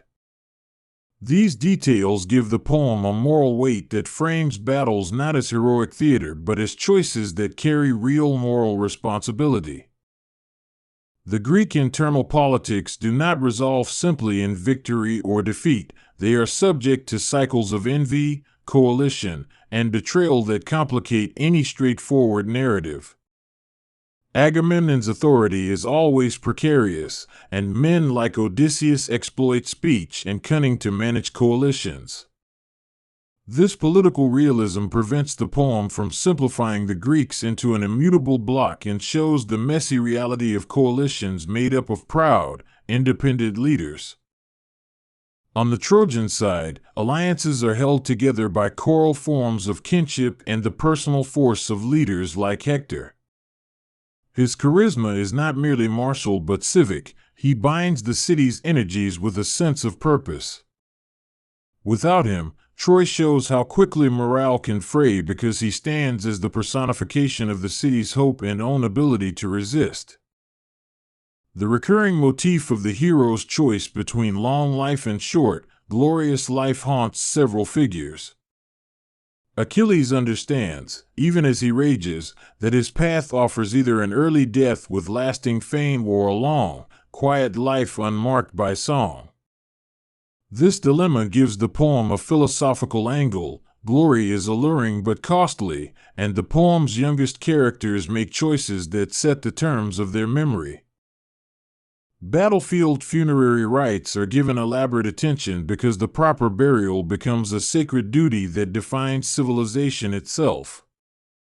Denying proper burial is a crime against the gods and against memory, and such indignities inflame passions as surely as any insult. The insistence on righting these wrongs, as when Priam begs for Hector's body, shows that even in war certain taboos and decencies remain inviolable. The narrative also records moments where chance, not skill, determines who lives and who dies. A stray arrow, a faltering sandal, a misread order, these small variables often tilt histories, reminding listeners that mortality is capricious. Homer acknowledges the role of luck to counterbalance the poem's grand rhetoric of fate and heroism. As the poem edges toward its end, there is a sense of exhaustion that pervades both camps, a weary recognition that loss has mounted beyond measure. Men who fought in the first days of the siege lie among the dead, and the living bear wounds and sorrows that will not be undone. This exhaustion is part of the poem's ethical architecture. It teaches listeners to see the cost of sustained rage. The end of the Iliad is not a tidy closure but a poignant pause, a moment when enemies exchange gestures that both seal wounds and open them again. Achilles, having taken pity, returns Hector's body, and in that act both the victor and the vanquished are humanized. The war's larger resolution, the eventual fall of Troy, is not narrated within the poem's confines, and that absence leaves a field for reflection on what songs of war choose to include and what they leave to other storytellers. The gathering of heroes that begin the tale is itself a mirror of the human need to assemble in the face of crisis, And the clash of armies is the inevitable theater where personal glory and communal survival play out. The Iliad's characters are not archetypes without interiority. They are living beings shaped by choice, memory, and the pressures of those around them. Their complexities make the poem not a simple banner for war, but a textured examination of what war does to people and what people do in war. Many later retellings take fragments of the Iliad's events, the quarrel between Achilles and Agamemnon, the death of Patroclus, the sack of Troy, and reweave them into new patterns, but Homer's original focus on the narrow time frame allows for depth. He shows that in a few weeks the course of families, cities, and reputations can be decided, and that those decisions are always embedded in the past and projecting into an uncertain future. This compression gives the poem the intensity of a concentrated light that reveals details otherwise unnoticed. Listening to the Iliad as a history is different from reading it as a manual for warfare. Its true subject is the human heart thrown into extremes. The assembly of ships, the neighbors' oaths, the gods' meddling, the personal vendettas, and the ritual acts of burial form a single cloth of action and belief. Each scene, whether loud with battle or quiet with lament, contributes a thread to that cloth and helps the listener understand the moral texture of the ancient world. In ancient times, songs of these events would be sung and resung, each storyteller adding inflection that altered the story subtly over time. The Iliad survives as a distillation of those layers, and what it preserves is both event and sensibility, the ways Greeks thought honor should be won and how cities should be defended. That dual preservation is why the poem remains vital. It is a record of deeds and a study of the imaginations that birthed those deeds. Even in the modern year, Homer invites us to consider the paradox that greatness entails vulnerability. Achilles' armor makes him formidable, but his single weakness is pride. Hector's city makes him responsible, but that responsibility makes him sacrificial. These paradoxes are not accidents, but the precise points Homer wishes to make about leadership, love, loss, and the price of fame. The gathering of heroes is thus a sacred and profane act at once, sacred because it carries oaths, funeral rites, and divine supplications, profane because it trades in plunder, challenge, and insult. This duality means wars are always a mixture of high principles and base desires, and the Iliad insists on seeing both sides without resolving them neatly. The result is a work that resists easy moralizing and invites complex sorrow. As the listener follows the poem from the call to arms through the climactic death of Hector and the funeral that follows, a pattern emerges. War accelerates the revelation of character. Under pressure, people's deepest beliefs become visible, and Homer trusts his audience to see how those beliefs lead to compassion or cruelty. The narrative's focus on specific weeks of battle thus becomes a way to expose what lives beneath the skin of communal life. In its portrait of armies, the poem balances the individual with the collective, giving us both close-up duels and panoramic views. We see the man with his face scarred fighting for a patch of earth and the city standing like a body that must be defended. The Iliad's genius is to refuse the modern temptation to romanticize the battlefield or to reduce every combatant to a mere cipher. Instead, the poem insists that each act on the plain is an act of a human life. The gods' caprices remind us that history in the mythic frame is never entirely human. It contains aspects of the divine that defy simple justice. While this can be frustrating to those who desire a rational moral universe, it also underscores the poem's fidelity to the ancient sense that human efforts are always nested within cosmic forces. The result is an epic that is morally complex, emotionally intense, and narratively rich. To listen to the Iliad in full is to witness how a society negotiates the terms of memory, honor, and loss. It asks hard questions. What is worth dying for? How should the dead be honored? And how do the living go on? Homer seldom offers pat answers. He lays out the stakes in human terms, leaving listeners to wrestle with conclusions that feel as timeless as they are urgent. The gathering of heroes and the clash of armies remain emblematic because they distill human social life into a dramatic form everyone recognizes. People gather, promises are made, pride flares, and violence follows. Despite the distance of centuries, these patterns still feel familiar because social bonds, ambition, fear, and grief remain constant in human experience. The Iliad thus continues to speak, not as a closed relic, but as an active conversation with anyone who listens. In closing, though not in conclusion for the larger Trojan narrative, the Iliad offers a vision of war that combines spectacle with sorrow and leadership with tragic consequence. It is a poem that holds its heroes to the standards of communal life and refuses to let triumph go unexamined. For listeners traveling through its pages, the story is both a warning and a memorial, a reminder of what is lost in glory and what is gained in the honest naming of that loss. Homer's final gesture is to give the listener both spectacle and solace. The gods remain, capricious and complex. But the poem ends on a human note that suggests reconciliation is possible even when the heavens are involved. The gods may have shaped the path, but it is mortals who walk it and who must answer for the steps they take. With that lingering thought, the story closes, leaving the divine still moving in the background and human life continuing, fragile and resolute.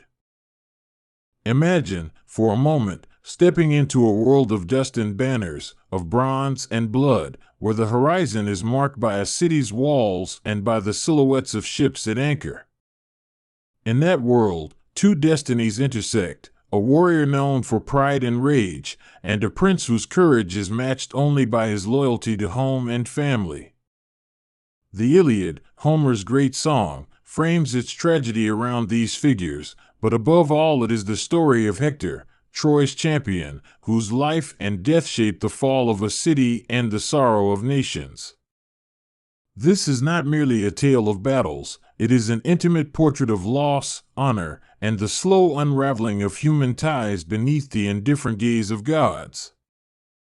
From the first lines, we understand that the poem concerns anger, Achilles' anger, but Hector's story is braided through that rage like a river through a plain. Hector is the firstborn son of Priam and Hecuba, the bulwark of Troy and the chief defender of its gates. He is a prince who has been raised under the double burden of love for his people and the knowledge that Troy's safety depends on his steel and prudence. Yet he is also a family man. His moments at home with his wife Andromache and their son allow the listener to see the tender, human heart behind the helmet.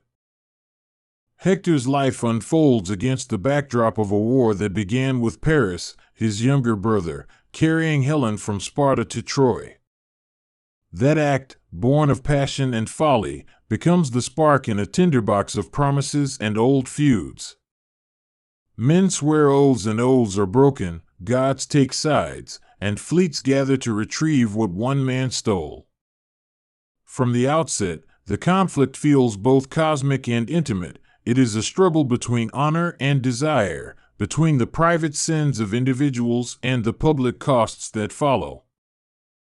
As the Greeks land on Trojan shores, the narrative moves through councils, omens, and the deployment of men in armor.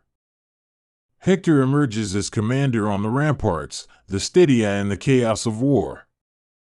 He presides over assemblies, argues with advisors, and steadies terrified citizens.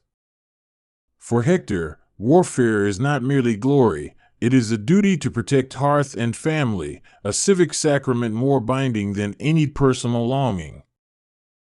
Hector's greatest moments are not only found on the battlefield but also in the tender interludes that remind us of what he fights to preserve.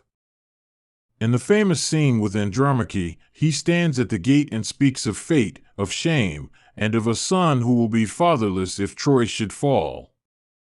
The image of Hector lifting the child from his mother's arms, kissing him, and then girding his sword is one of the Iliad's most heartrending moments. It reveals the man's full humanity, not just the warrior who faces enemies, but the husband and father who fears the day he might not return.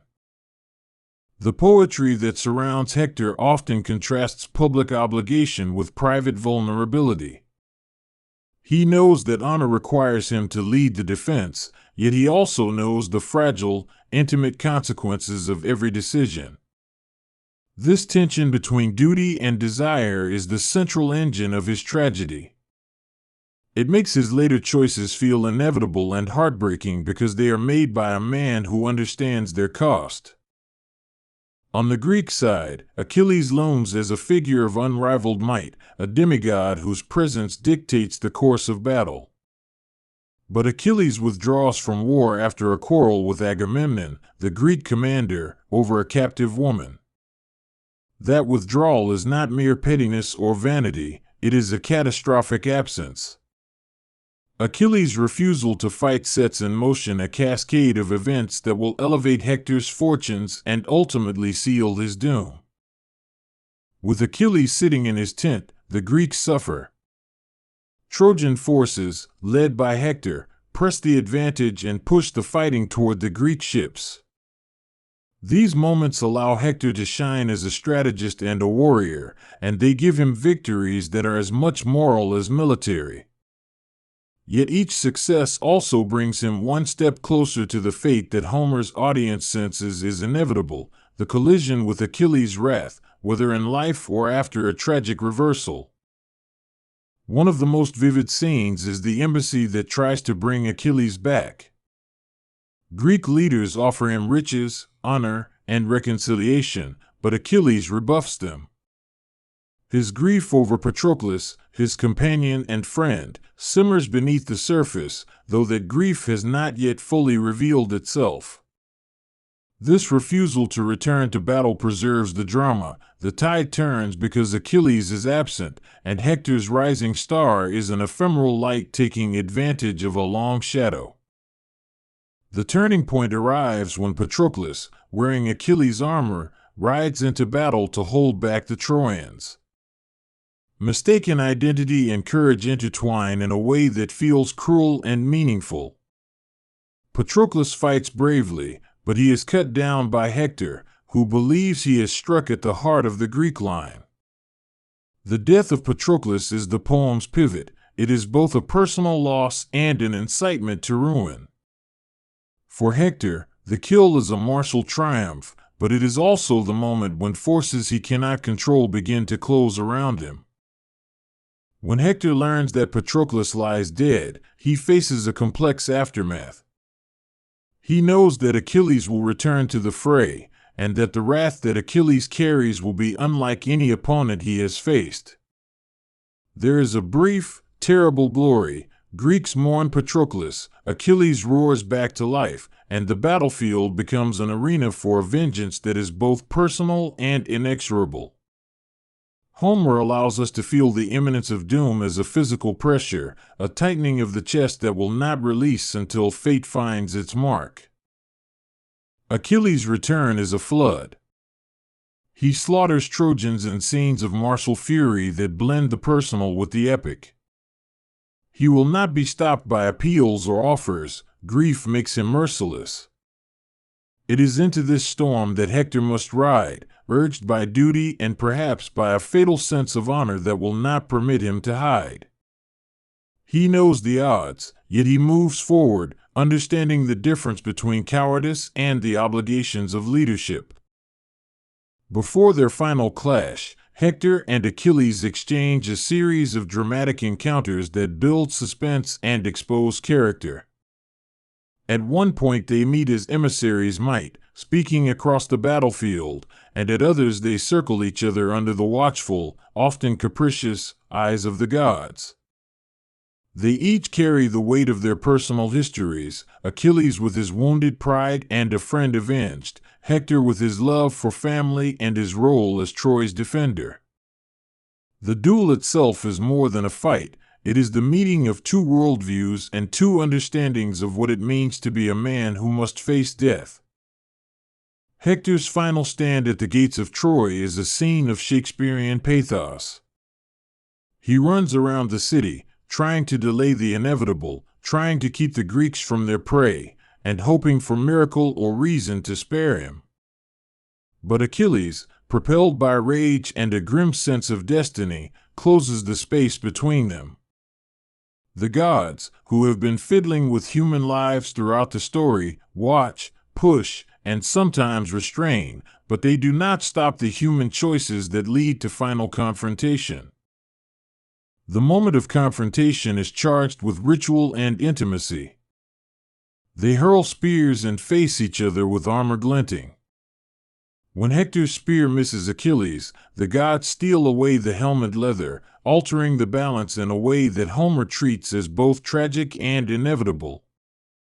Achilles' spear finds its mark. It does not merely kill Hector, it strips him of his role, it extinguishes the city's first line of defense, and it crushes those human connections that had made him more than a soldier.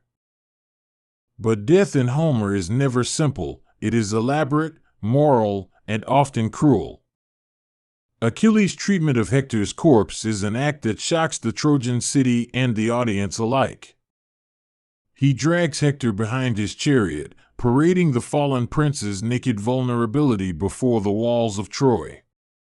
This is not battle but humiliation, and it reveals the depth of Achilles' grief transmuted into something bitter and desecrating. The gods watch in some protest, but human agency runs its course. Hector's family watches this desecration with horror and grief. Priam, aged king and loving father, roams the city mourning, while Andromache collapses into a silence that holds all of Troy's sorrow. The image of a bereaved mother and wife cradling the loss of a son and a husband brings the cosmic back to the personal. Homer wants the listener to feel the domestic catastrophe as intimately as the national one. A child will grow without a father, a city will stand with a hole in its defenses, and a people will reorder themselves around absence. Yet Homer does not leave the story in endless humiliation. In one of the poem's most poignant and human scenes, Priam, urged by the gods, makes the dangerous journey to Achilles' tent to plead for his son's body. The image of an old king kneeling before the young, wrathful warrior is charged with pathos and the reversal of roles. Priam's speech to Achilles is one of the Iliad's moral cores. It reminds Achilles of his own father, recalls the shared human experience of loss, and, in a quiet, disarming way, brings Achilles to compassion. Achilles, confronted by the raw humanity in Priam's plea, cannot remain an unyielding force. He is moved by the appeal and by a memory of his own father, and he agrees to return Hector's body for proper rites. This moment does not erase his earlier violence, it layers his character with complexity. He is both monstrous and capable of mercy, both consumed by rage and open to the softening power of human appeal. In that exchange there is a mercy that is as important as the atrocity, and Homer lets both stand without moral tidy-up. The funeral rites that follow for Hector are themselves an elaborate, communal act.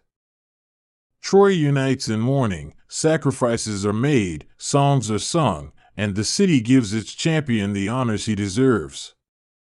The funeral is an act of defiance against the annihilating logic of war, a way for the living to assert meaning in the face of loss. It is also a ritual acknowledgement that, even as a once great warrior lies cold, the social bonds he defended and embodied continue to bind the living together. But the Iliad does not simply stop at Hector's funeral. Within the poem's arc, the immediate war shifts in tone and scale, yet the shadow of Hector's death is permanent. The Trojans mourn and brace, the Greeks sense a hollow victory and an uncertain future, and the gods continue their indifferent machinations. Homer leaves the ultimate fall of Troy outside the poem's temporal frame, but everything in the poem points toward that later catastrophe. The city, kingless and weakened, teeters on the brink in a way that feels foreordained. Understanding Hector's tragedy fully requires thinking not only of death but of meaning. Hector dies as a hero in the Greek sense. He meets battle bravely and accepts fate, but he also dies as a man whose deepest commitments were to home and family. That duality, the public hero and the private father, is what makes Hector's fall so profound. He is the human cost of heroic myth, the place where glory becomes grief and where narratives of honor collide with the fragility of human life. Hector's death also reframes Achilles in a new light. Achilles is not merely the archetypal Greek warrior, he is a flesh and blood figure whose choices have consequences that return to haunt him. His rage yields victories and acts of cruelty, but also a capacity for tenderness that surfaces when the suffering of a father mirrors his own interior losses. In the arc between the two men, Homer explores the tragic reciprocity of human actions. Each man's greatness contains the seeds of another's ruin. The gods in the Iliad are never mere spectators, they are aggressive participants who manipulate outcomes according to passion, rivalry, and sometimes sheer caprice. Their interventions complicate the sense of human agency and fate. For Hector, their favor and their threats both define his opportunities and limit his power. Sometimes they lift him, other times they abandon him, and the oscillation between divine favor and human vulnerability heightens the pathos of his story. When we think of the Iliad as an art form, we must note how Homer shapes his scenes to magnify the human dimensions of warfare. Homer spends time on detail, on the way armor is fitted, on the precise wording of a speech, on the movement of a chariot across mud. These details do not dull the sweep of epic, they humanize it, making the listener feel the weight of each helmet, the ache in a warrior's legs, the hush before a spear is hurled. In such moments, the poem becomes not just a chronicle of events but a lived sensory experience. Hector's moral world is a code of reciprocity and courage. He values the city he defends above personal aggrandizement, yet he is not blind to the attractions of glory. He is someone who understands both that men must die and that death can carry dignity. Therein lies the tragic core. Hector chooses the path of honor because he cannot not choose it. Prudence would perhaps save his life, but abandon would betray his people. It is a choice that elicits both admiration and melancholy from listeners. Historically and literarily, Hector stands as a model of the tragic hero whose downfall reveals the limitations of human striving. Unlike Achilles, whose hubris drives a cosmic arc of wrath, Hector's flaw is not arrogance but the inexorable logic of duty in a world of flawed choices. He occupies the space between private affection and public obligation, and his death calls into question whether any code of honor can fully account for the human cost it demands. The Iliad's treatment of mourning and memory is another crucial element of Hector's story. Funerals and laments structure social life and anchor memory in ritual. The lamentation for Hector helps Troy to contain grief, to bind loss into communal identity, and to make meaning from chaos. Homer shows that memory is both fragile and necessary. The acted rituals of mourning keep a community alive even as it loses its greatest champion. Beyond the poem itself, Hector's image reverberates through later works of literature and art. He becomes a symbol for noble resistance, for the human cost of war, and for the dignity of the defeated. Artists and poets for centuries have returned to his story to explore themes of honor, exile, and the ethics of violence. Hector's face appears in later epics and tragedies as a reminder that heroes can be both sources of strength and subjects of sorrow. Yet it is necessary to remember that the Iliad is not concerned with moralizing alone. Homer delights in the craft of storytelling, in rhetorical flourish, in the cadence of repeated epithets and the suspense of carefully paced scenes. This craft allows him to render Hector's fate as inevitable and resonant without reducing characters to mere archetypes. They remain vivid and contradictory, speaking in ways that continue to move listeners across cultures and centuries. The end of the Iliad leaves Troy intact but wounded, and the listener understands that the final fall looms beyond the poem's closing lines. Later epics, legends, and plays pick up the threads Homer leaves loose: the cunning of Odysseus, the stratagem of the wooden horse, the sack of the city, and the fates of those who survive. But within the Iliad itself, the central arc rests decisively on the human cost, on Hector's death as the emblem of all that is lost when honor is pursued to its bitter end. Hector's tragedy also forces us to confront the role of fate and probability in human life. The poem treats fate as a looming structure that both limits and enables choice. Men make decisions, but within a landscape shaped by prophecies, omens, and divine interventions. That tension between freedom and necessity gives the Iliad its tragic pitch. Our heroes behave nobly and wrongly at once, and the results are both beautiful and terrible. The domestic scenes of Hector's life linger because they act as moral counterweight to the savagery of war. His interactions with Andromache and his son are slow, tender, and full of ordinary concerns that become extraordinary because they are about what is most precious. These moments remind listeners that the highest sacrifices in war are measured not in plunder or trophies but in the quiet, private losses of family. The presence of domestic love intensifies the cruelty of Hector's death. The poem's language constantly negotiates between public speech and private thought. Hector's speeches in council are formal and measured, his words to his wife are intimate and raw. Homer's craft allows us to hear the contrasts and to understand that the same man can move between public command and private vulnerability. That movement makes his final demise all the more tragic, because we have been invited into both spheres of his existence. To listen to the Iliad is to watch a civilization in crisis. Its songs preserve the rights and values of a society that prizes bravery and honor, while also recognizing the human cost of those values. Hector is the embodiment of those tensions. He is the defender of a society that requires him to risk everything, and his death reveals the fragility of social bonds in the face of relentless violence. The Iliad, therefore, is both a memorial to a fallen hero and a meditation on the limits of human institutions.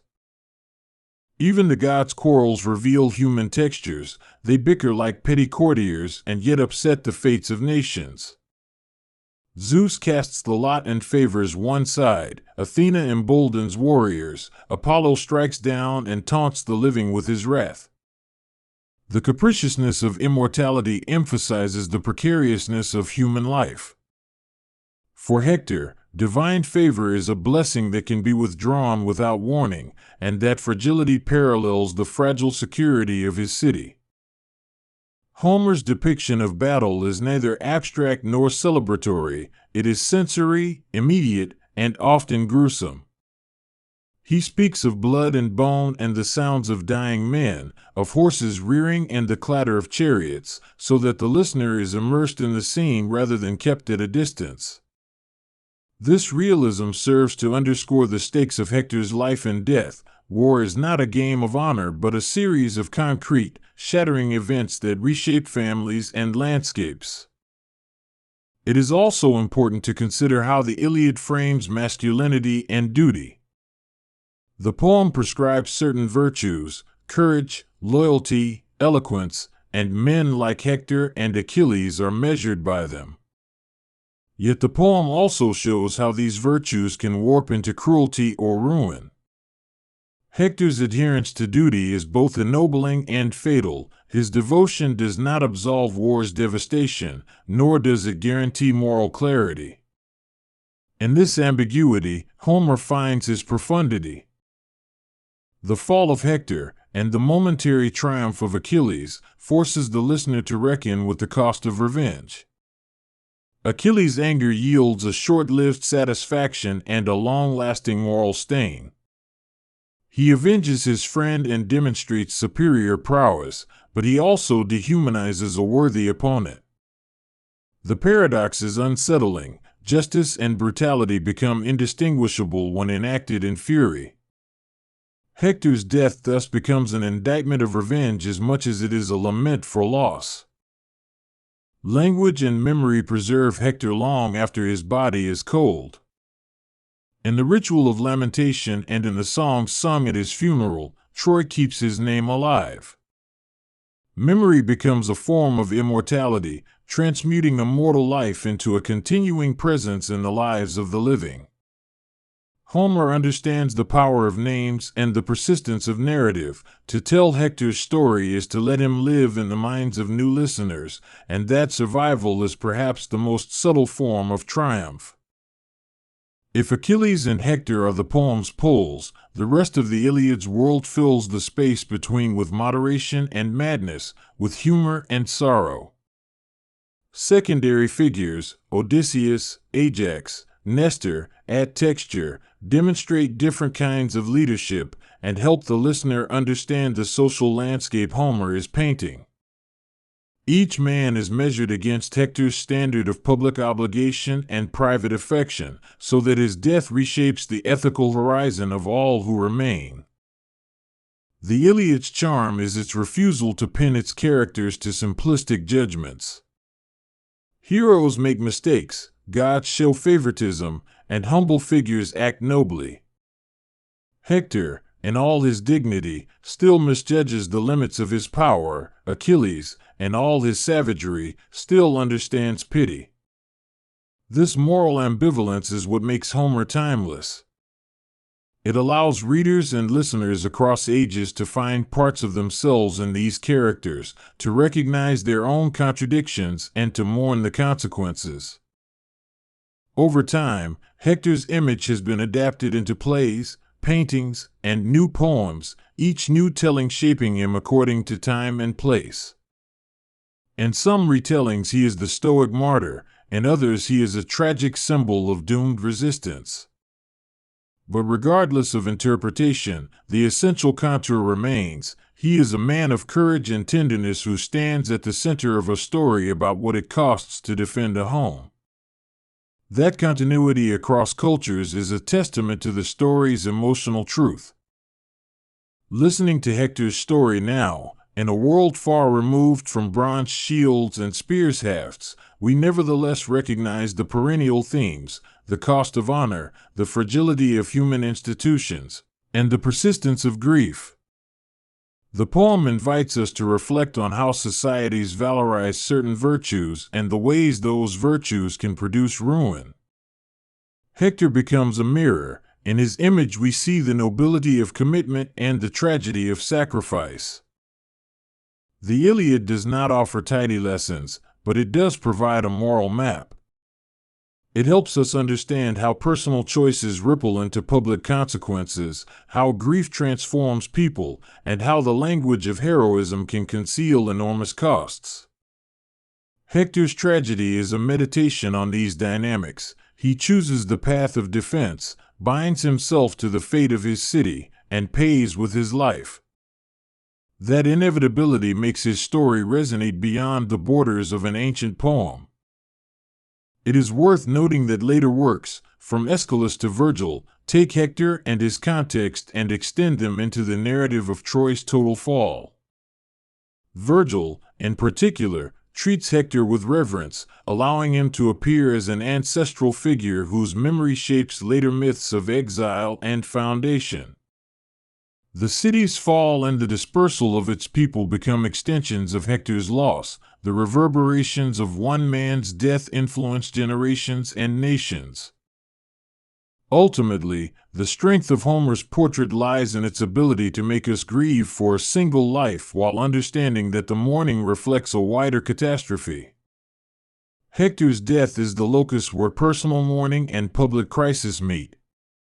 Tears for a husband, a father, a son, ripple out into communal sorrow and into the epic's meditation on mortality and fame.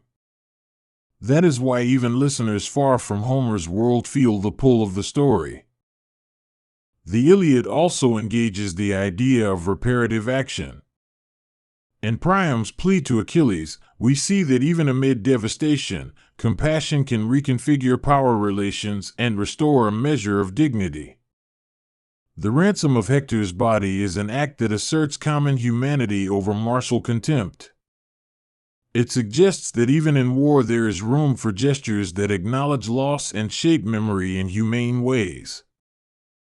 Hector's portrait also asks us to consider what it means to be heroic in a changing world.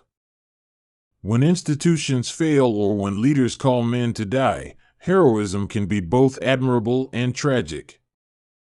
Hector's life reminds us that heroism tied to communal defense can collide with the individual's desire for life and home. This collision gives the Iliad its ethical richness. It does not simply admire bravery, it also interrogates the social structures that demand it. For listeners who return again and again to this story, Hector becomes an intimate companion in understanding mortality. His image teaches patience, the dignity of modest domestic scenes, and the tragic nobility of doing one's duty even when the outcome is bleak. He is not a flawless exemplar, but he is beautifully human, and his vulnerability makes his strength more meaningful. Homer's compassion for him becomes, in turn, a compassionate lens for those who hear the poem. The final image of Hector's funeral lingers because it offers closure in a world that often denies it.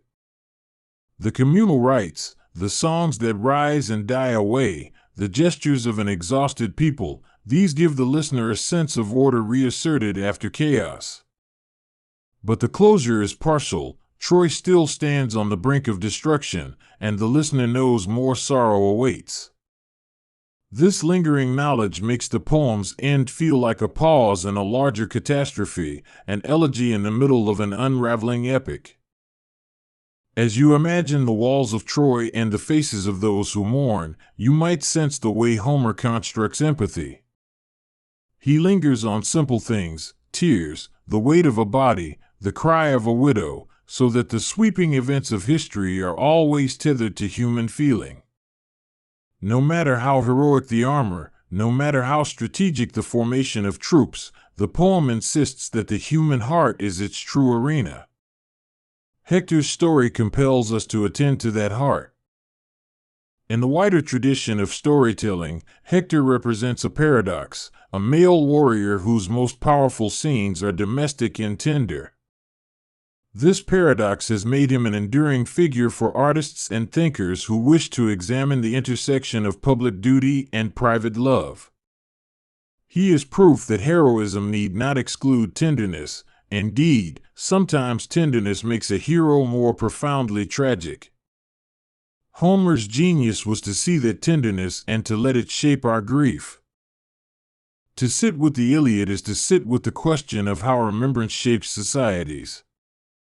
Homer's poem is a bulwark against oblivion. By rendering Hector's life in song, the poet ensures he will live in memory. The rituals of song and lament keep the dead present in the lives of the living, and through them the values and mistakes of a society are preserved for reflection. Hector, thus, becomes part of a moral archive that continues to speak to the living about what matters. Over time, the figure of Hector has been used to argue different moral positions, sometimes as a model of stoic duty, sometimes as a tragic example of misplaced valor.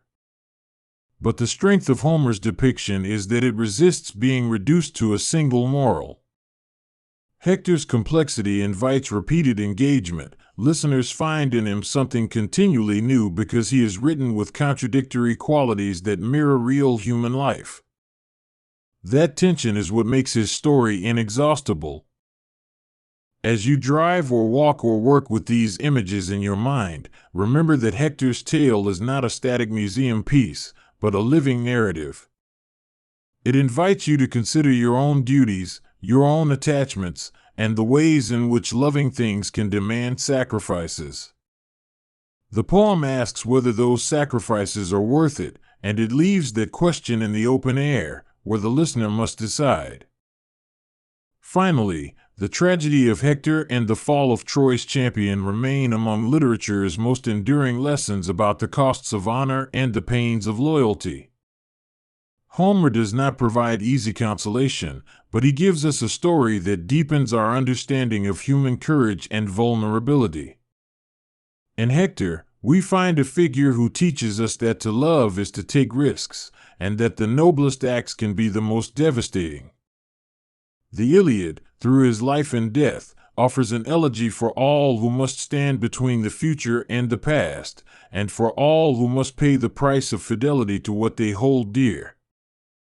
The Iliad begins not at the start of the Trojan War, but in the moment of a quarrel, and the fact of that choice tells you something essential about the poem's power. It is less interested in chronology than in the human cost of glory. From the opening line, the anger of Achilles unfolds like a storm, compelling gods and men into motion, altering cities and destinies, making the private public and the public intimate. Listen for how anger radiates through the poem, a small domestic rupture that brings entire armies to the brink and drags intimate grief into the light. That narrow, wrenching focus is one of the reasons the Iliad never stopped meaning something to readers and listeners across the centuries. The Iliad setting is familiar now in outline: ships on a plain, walls of a besieged city, chariots flashing, warriors shouting names. But when the poem first circulated, whether sung by a wandering bard, recited in a palace, or, centuries later, transcribed by a scholar, it arrived as an enormous imaginative world where the everyday and the divine moved in the same register. You hear that in the way soldiers worship the same customs as priests: an oath, a ransom paid, a corpse properly buried. Those rituals are not background. They are the architecture of meaning that holds the poem's violence and grief in place. To speak of Homer is to enter a historical fog. Ancient Greeks assumed a single brilliant poet named Homer had composed both the Iliad and the Odyssey, but scholars have long debated whether one mind or many voices produced the lines. The Homeric question is as much an argument about oral performance as it is about authorship, and it has itself become part of the poem's long story. Whether Homer is a man, a school, or a tradition, the Iliad existed in person-to-person transmission for generations, absorbing local variations and new lines until it settled into a canonical form. This oral background explains the poem's repetitions and its stock phrases, those familiar epithets and repeated similes that make the lines feel immediate and musical. Hearing a singer roll out "swift-footed Achilles" or "rosy-fingered Dawn" would help listeners track characters and transitions in a long evening of storytelling. Those formulas are not laziness. They are tools shaped by the demands of memory, melody, and audience. They let the story breathe in performance, give performers scaffolding, and allow listeners to anticipate emotional contours without losing the pleasure of surprise. We often speak of epic as a grand, public art, but the Iliad constantly returns to private scenes: a mother weaving, a lover weeping, a father bargaining for his son's corpse. These moments make the poem legible to a listener's own life, even when the setting is remote and the stakes militarily enormous. And they soften the poem's heroic veneer, showing heroes as husbands, sons, fathers, and men who, like any of us, fear loss. That intimacy is part of the Iliad's deep human appeal and why readers across time have recognized themselves in its faces. The poem's structure is tightly engineered even as it can feel spontaneously alive. Its narrative arc concentrates on a few weeks in the 10th and final year of the siege, gathering in a dense tapestry the consequences of Achilles' withdrawal and return. Within that frame, the plot moves through duels, council meetings, divine interventions, funerary games, and finally a farewell between a mother and her grieving warrior. That compression yields intensity, because the action is narrow, every decision amplifies, and every death resonates like a bell. Achilles and Hector stand at the poem's emotional center, and their rivalry is not a simple binary. Achilles personifies raw rage and almost superhuman prowess, but he also embodies the tragic consequences of pride. Hector, fighting for his city and family, represents duty and a different kind of heroism that is more communal. The duel between them is therefore not just spectacle, it is a clash of values, a debate in blood about what it means to be a man in a world that honors glory and mourning in equal measure. The gods in the Iliad are intensely present, not as remote moral arbiters but as participants with favorites and quarrels of their own. They pick sides, intervene in battles, rescue or abandon warriors, and even themselves engage in petty disputes. This divine chorus complicates human responsibility. When Athena deceives or Apollo punishes, the poem asks whether heroes act entirely under their own steam. The gods amplify human passions, providing both comic relief and tragic irony, and they create a cosmic echo chamber where human choices seem both free and fated. Fate, or Moira, in Homeric terms, is a stubborn theme that refuses simple resolution. Some characters speak as if divine will is absolute, others act with a sense of agency that insists their choices matter. The Iliad resists tidy answers. Achilles fears the destiny that grants him brief glory and early death, yet he pursues the one thing he knows will last, Cleos, or renown. This tension between transient life and immortal memory is a central pulse of the poem, and it is why so many readers find it both exhilarating and agonizing. Language itself in the Iliad is a social force. Speeches change outcomes, oaths bind conduct, and formal exchanges like ransoms and treaties structure the warrior's world. Men are often judged by how they speak, whether they keep promises or boast without cause. A public insult can escalate into war, a well-placed plea can save a life. The poem teaches that words and deeds belong in the same moral economy, and that eloquence has a kind of power that is as real as the spear. The poem's similes deserve special attention because they reveal Homer's empathy with the natural world and with everyday labor. A hero might be compared to a lion or to a farmer turning a furrow, and in such comparisons we find a poet closely observing animals, craft, and weather.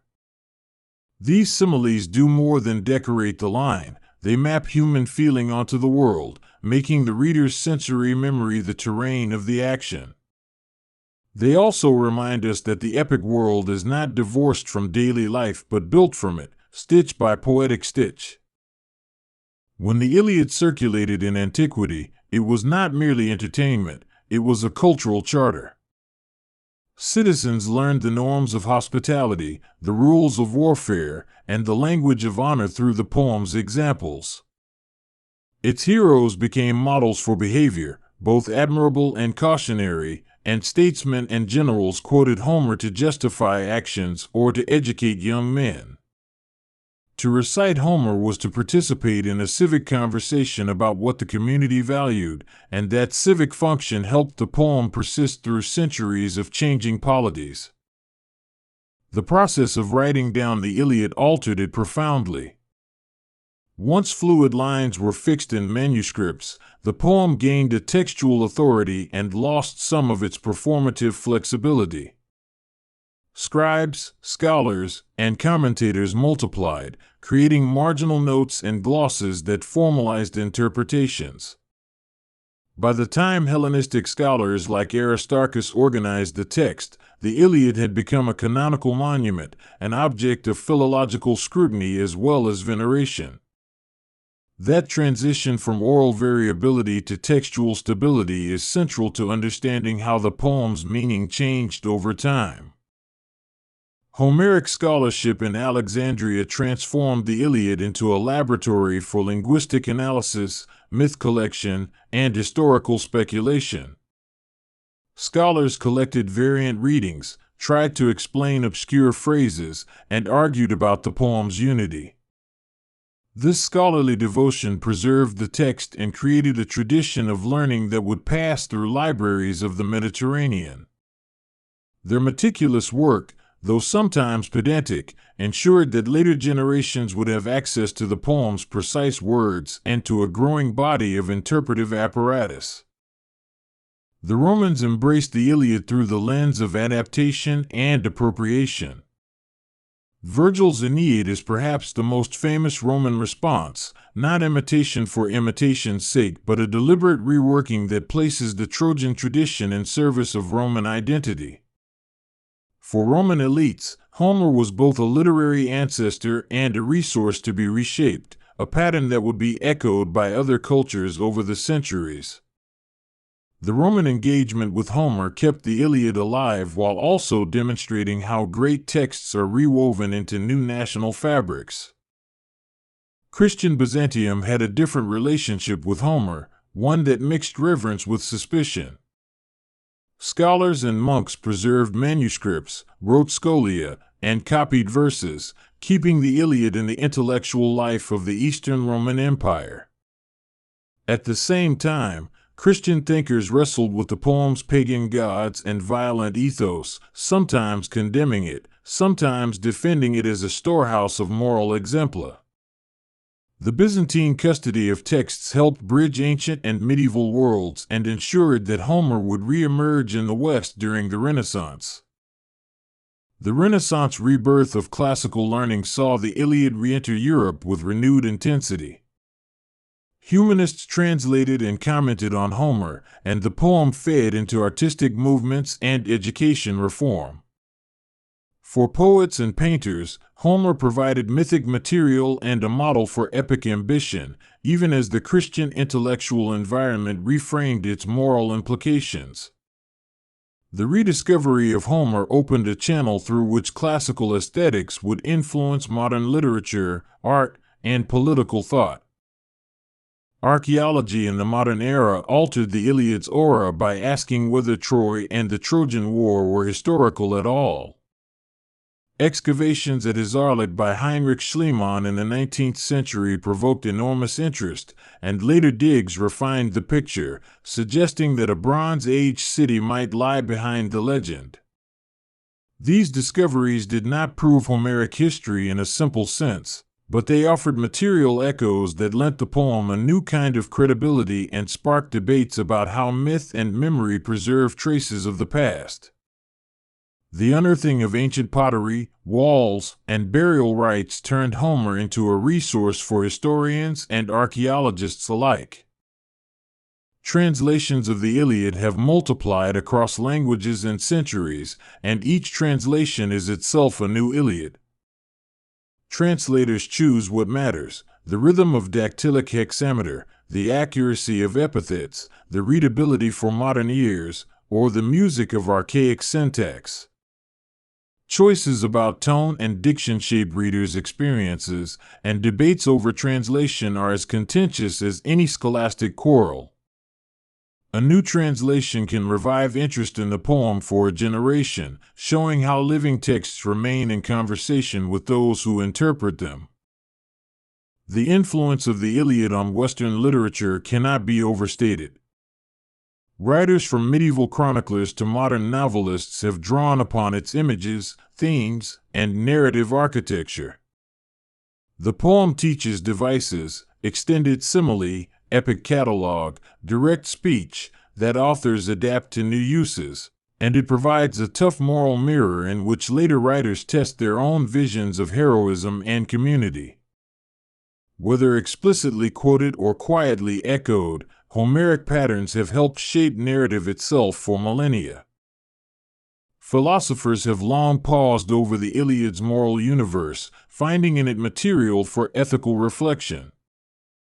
Plato famously criticized poets for misrepresenting the gods, but later philosophers, from Stoics to modern ethicists, have examined Homeric characters as complex case studies in virtue and vice.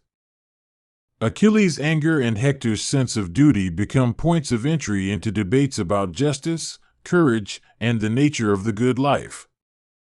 The poem's refusal to offer simple moral solutions is precisely what makes it such fertile ground for philosophical inquiry. The Iliad's psychological richness invites close readings that treat it as a manual of feeling. Psychologists and literary critics have analyzed grief, rage, trauma, and consolation as they appear in the poem, noting how Achilles' mourning and Priam's supplication model different strategies for coping with loss. These readings often reveal how ancient forms of emotional expression echo modern ones, suggesting continuities in human interior life despite differences in culture and belief. The poem becomes, then, a mirror not only for social ideals but for the contours of human suffering and companionship. The motif of Kleos, or fame, sits at the poem's ethical heart, and its translation into English probably oversimplifies a more complex social reality. Kleos is both a personal aspiration and a communal currency. It explains why warriors risk life and limb and why families cling to the reputations of ancestors. But Kleos also imposes a harsh calculus. It values public memory over private life, sometimes demanding monstrous sacrifices. The Iliad does not simply celebrate Kleos, it interrogates what such a value system costs and to whom those costs accrue. Heroic identity in the Iliad hinges on relationships as much as on personal valor. Men are defined by who they fight for, who speaks for them, and who mourns them. Friendship and companionship, whether between Achilles and Patroclus or between Hector and his comrades, create bonds that matter as much as lineage or social status. These relationships complicate the notion of the isolated hero, showing that social networks make heroism possible and that social ruptures make war unbearable. Funerary rituals and the care of the corpse recur obsessively in the poem because mortality is the epic's gravity well. The return of bodies, the washing and shrouding of the dead, and the lamentations that follow are scenes where human dignity is asserted against oblivion. The famous scene in which Priam begs Achilles for Hector's body is a concentrated lesson in compassion, ritual, and the recovery of shared humanity. Such sequences dramatize the way the Iliad balances the grandeur of warfare with the stubbornness of familial love. Females in the Iliad occupy complicated and often constrained positions, but they are never absent from the poem's emotional center. Women like Helen, Andromache, and Briseis are agents of desire, sorrow, and political tension, and their experiences open windows into the social structures of the age. They are both objects of war and articulate subjects who speak of loss and longing, and in many scenes their voices provide the poem's moral counterweight. Their stories remind listeners that wars are not abstract contests but events that break households and shape destinies. The martial technology of the poem, spears, chariots, shields, reveals a culture in which personal combat and display matter deeply. The emblematic shield of Achilles, forged by Hephaestus and described in extravagant detail, is not mere artifice, it is a miniature cosmos, a poetic device that reflects society's values back to the reader. Weapons in the Iliad are storied objects, carriers of lineage and meaning, and their manufacture and exchange symbolize bonds between men and communities. By paying attention to these material details, the poem makes the battlefield a stage for history, craft, and symbolism. The Iliad's narrative voice is an intriguing composite of closeness and distance. The poet can show the intimate grief of a mother and then step back to describe the movement of thousands of warriors with a single sweep. This ability to shift scale gives the listener a sense of both individual lived reality and grand social spectacle. The voice is authoritative but also elegiac when the time is right. It can celebrate martial excellence and lament human ruin within a handful of lines, producing contrasts that feel emotionally true rather than merely rhetorical. Later poets and dramatists have continually used the Iliad as a repository of motifs to be transformed. Tragic playwrights drew on Homeric characters to interrogate fate and family, while Renaissance poets translated epic energy into new political projects. Each adaptation is an argument about what matters in the original. Is Achilles a cautionary figure or an inspiration, a lover of honor or a warning against ego? Those debates show how mutable a canonical text can be when different eras ask different moral and aesthetic questions of it. The educational function of the Iliad persisted into modernity because it trains attention as much as memory. In classical education, students learned Greek and Latin through Homeric lines, absorbing syntax and heroic exemplars with their grammar. This method made the poem not only a literary monument but a linguistic one, a curriculum's backbone for civic and intellectual training. Even when curricula changed, Homeric study left a residue in literary sensibilities and in the habits of thought of those steeped in the classics. The poem's scenes of human negotiation, ransom, treaty, and supplication have been a source for political thinkers who saw in them models of diplomacy and civic ritual. Priam's plea at Achilles' tent is often cited as an example of humane politics, where the recognition of shared vulnerability becomes a political act. Such moments suggest the Iliad's relevance to ideas about mercy, the rule of law, and the limits of vengeance. By staging politics as embodied interaction, the poem offers resources for thinking about reconciliation as well as about conflict. 20th century readings of the Iliad were colored by modern warfare and psychology, and scholars and artists alike found echoes of contemporary conflict in its lines. The poem's unflinching depiction of gore and the trauma of combat became a mirror for writers trying to make sense of industrialized war. At the same time, psychoanalytic and existential interpretations explored the poem's themes of rage, mortality, and identity in ways that emphasized interiority over external honor. These changes in emphasis show how modern experience can illuminate, but also transform, ancient texts. The Iliad's visual legacy includes frescoes, vase paintings, and monumental sculpture that have circulated Homeric scenes through time. Ancient artists depicted key episodes, Achilles dragging Hector, Ajax and Achilles playing a board game, to convey narrative in gatherings where the poem was also told. Figurative art and epic poetry have always been in dialogue, and each reinforces the other's images in public memory. The poem becomes not only audible but visible, and those images in turn shaped later literary receptions. Opera and music have found in Homeric scenes fertile ground for dramatic expression. Composers have set battles and laments to music, using orchestral color to echo the poem's emotional arcs. Music can translate the poem's rhythms into a different affective register, amplifying the grief, fury, or consolation in ways language alone sometimes cannot. This cross-media fertility reinforces the poem's adaptability and its capacity to move listeners through multiple sensory paths. The question of historical truth in the Iliad is more complex than a simple true or false polarity. The poem preserves cultural memories, legal customs, and social forms that reflect the Bronze Age and later Greek experiences, but it also remakes them into mythic structure. To treat the Iliad as pure history misses its imaginative transformation of the past, while to dismiss all correspondence with material antiquity is to ignore the poem's rootedness in a living tradition. Its truth is therefore hybrid, ethnographic, imaginative, and moral all at once.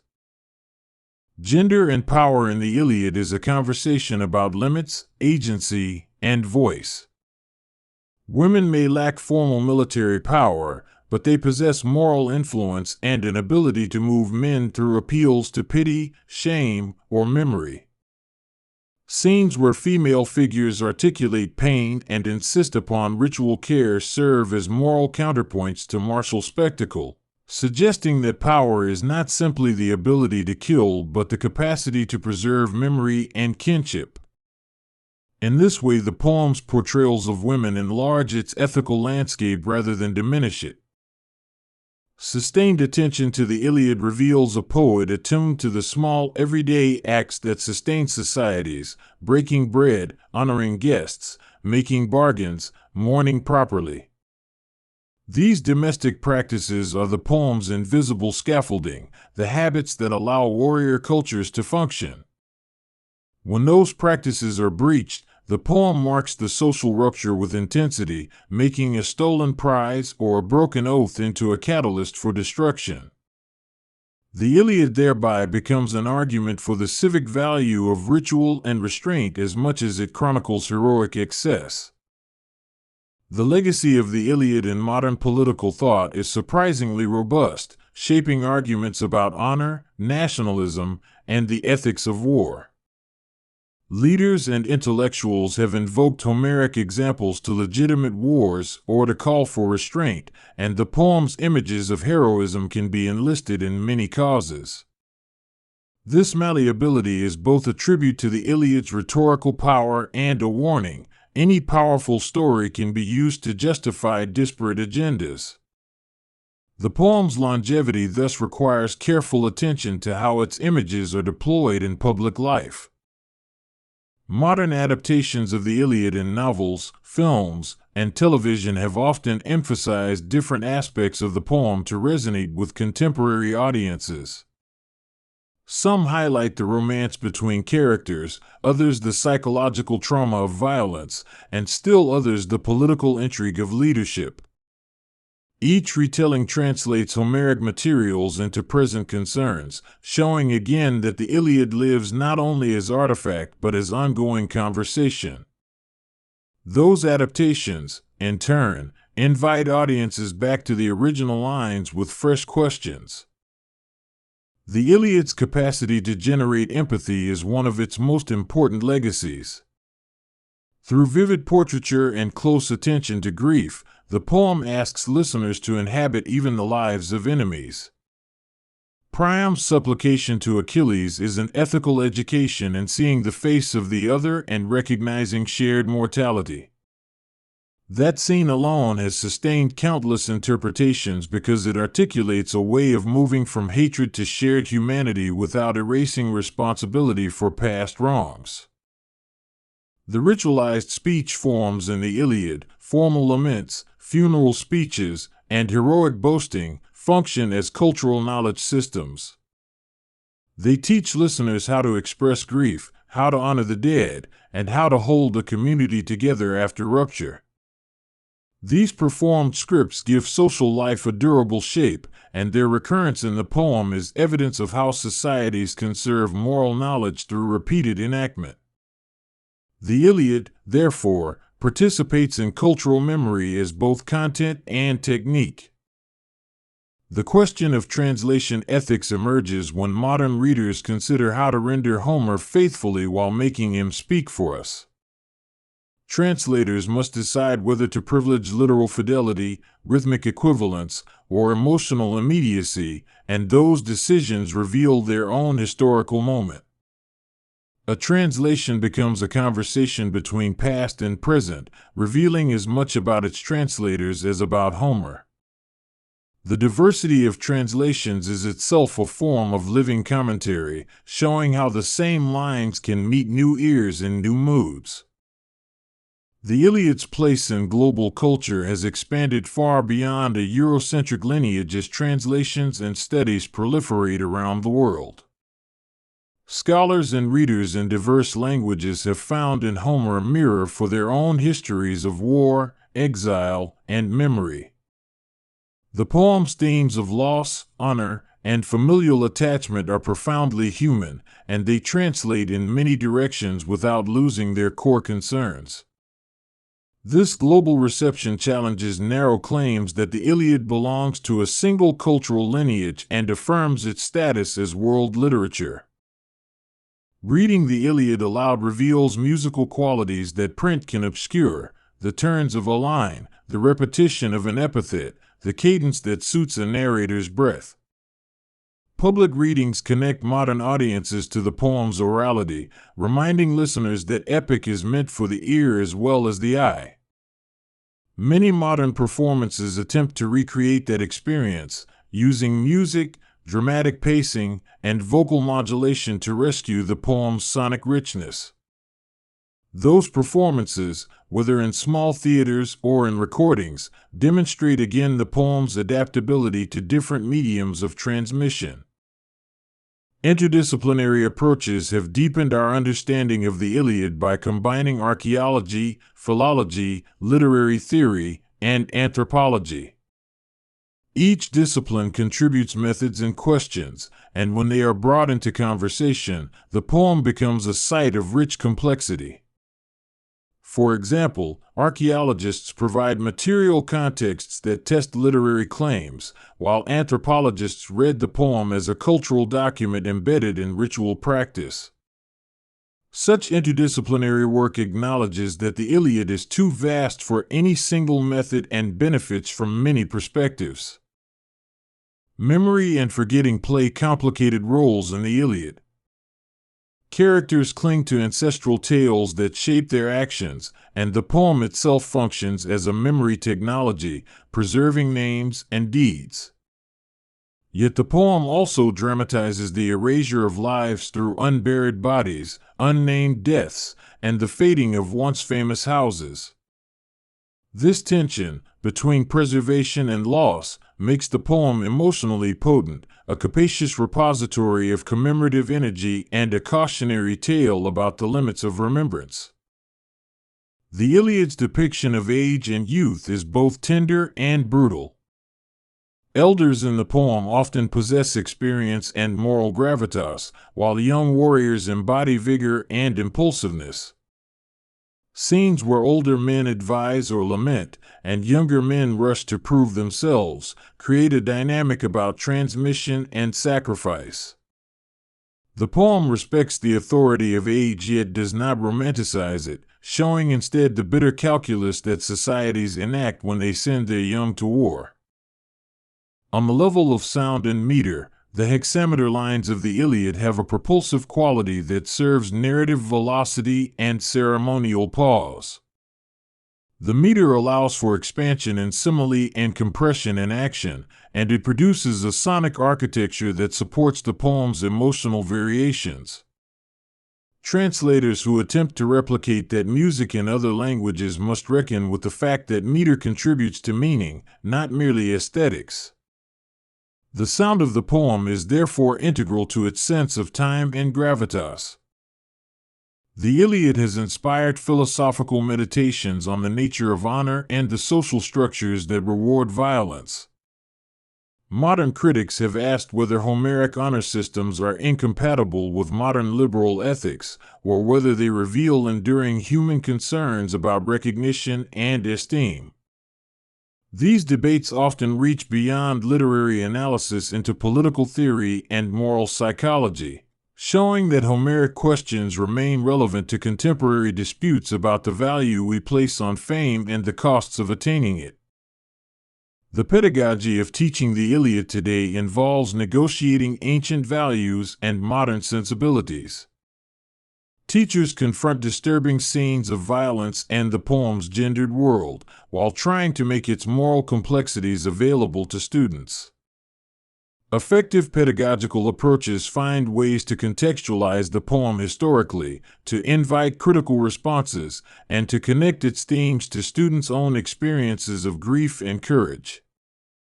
By making room for both admiration and critique, modern teaching keeps the poem intellectually alive.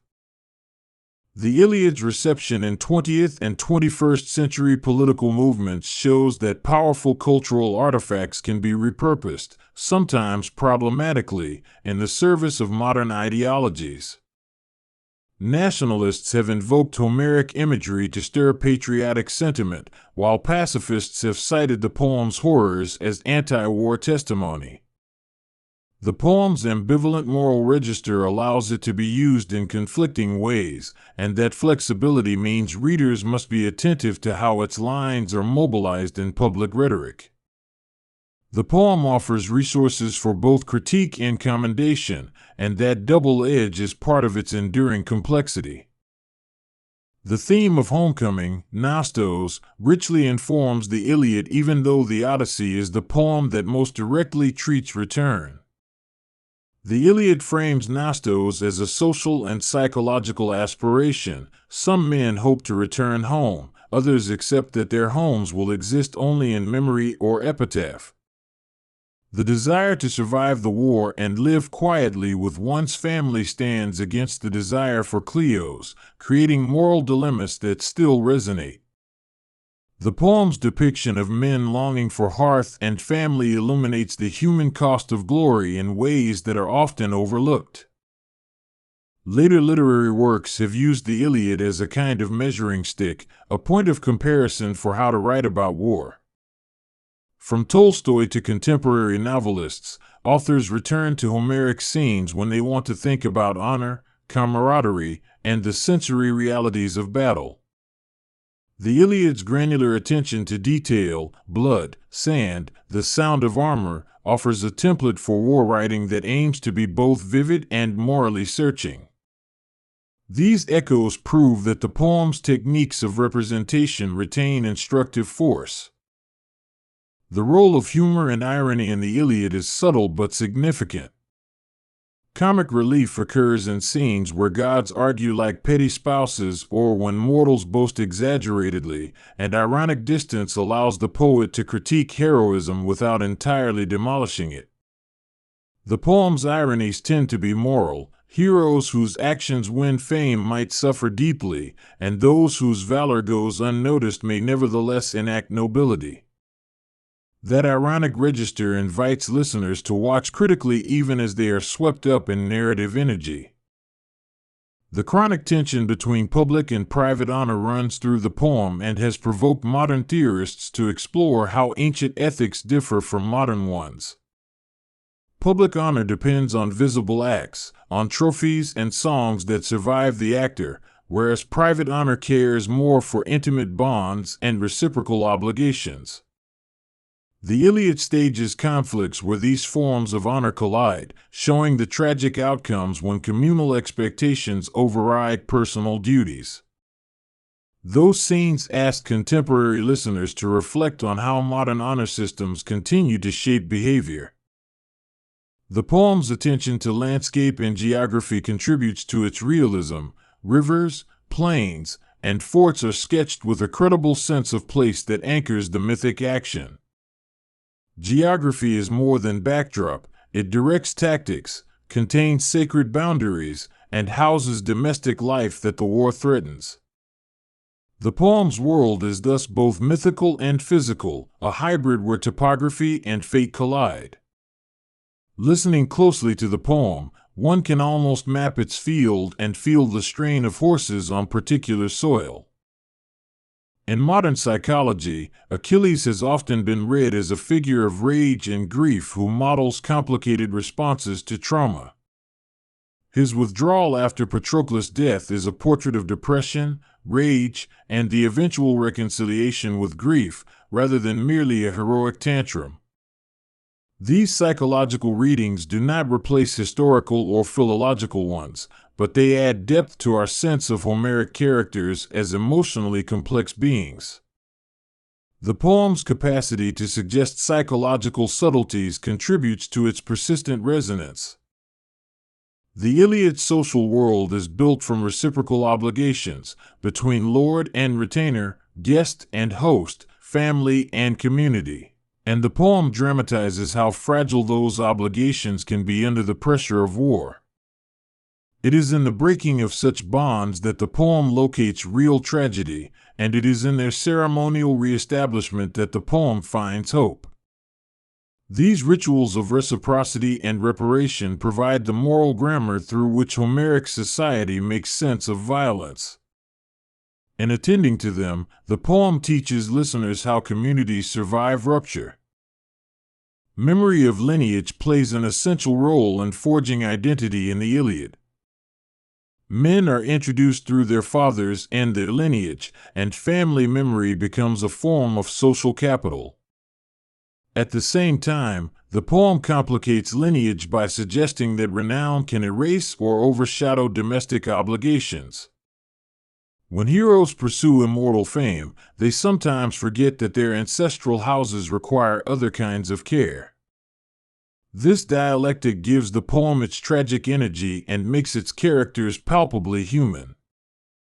The Iliad's afterlife in modern pacifist and anti-war movements draws upon its vivid depictions of suffering to argue against the glamorization of war.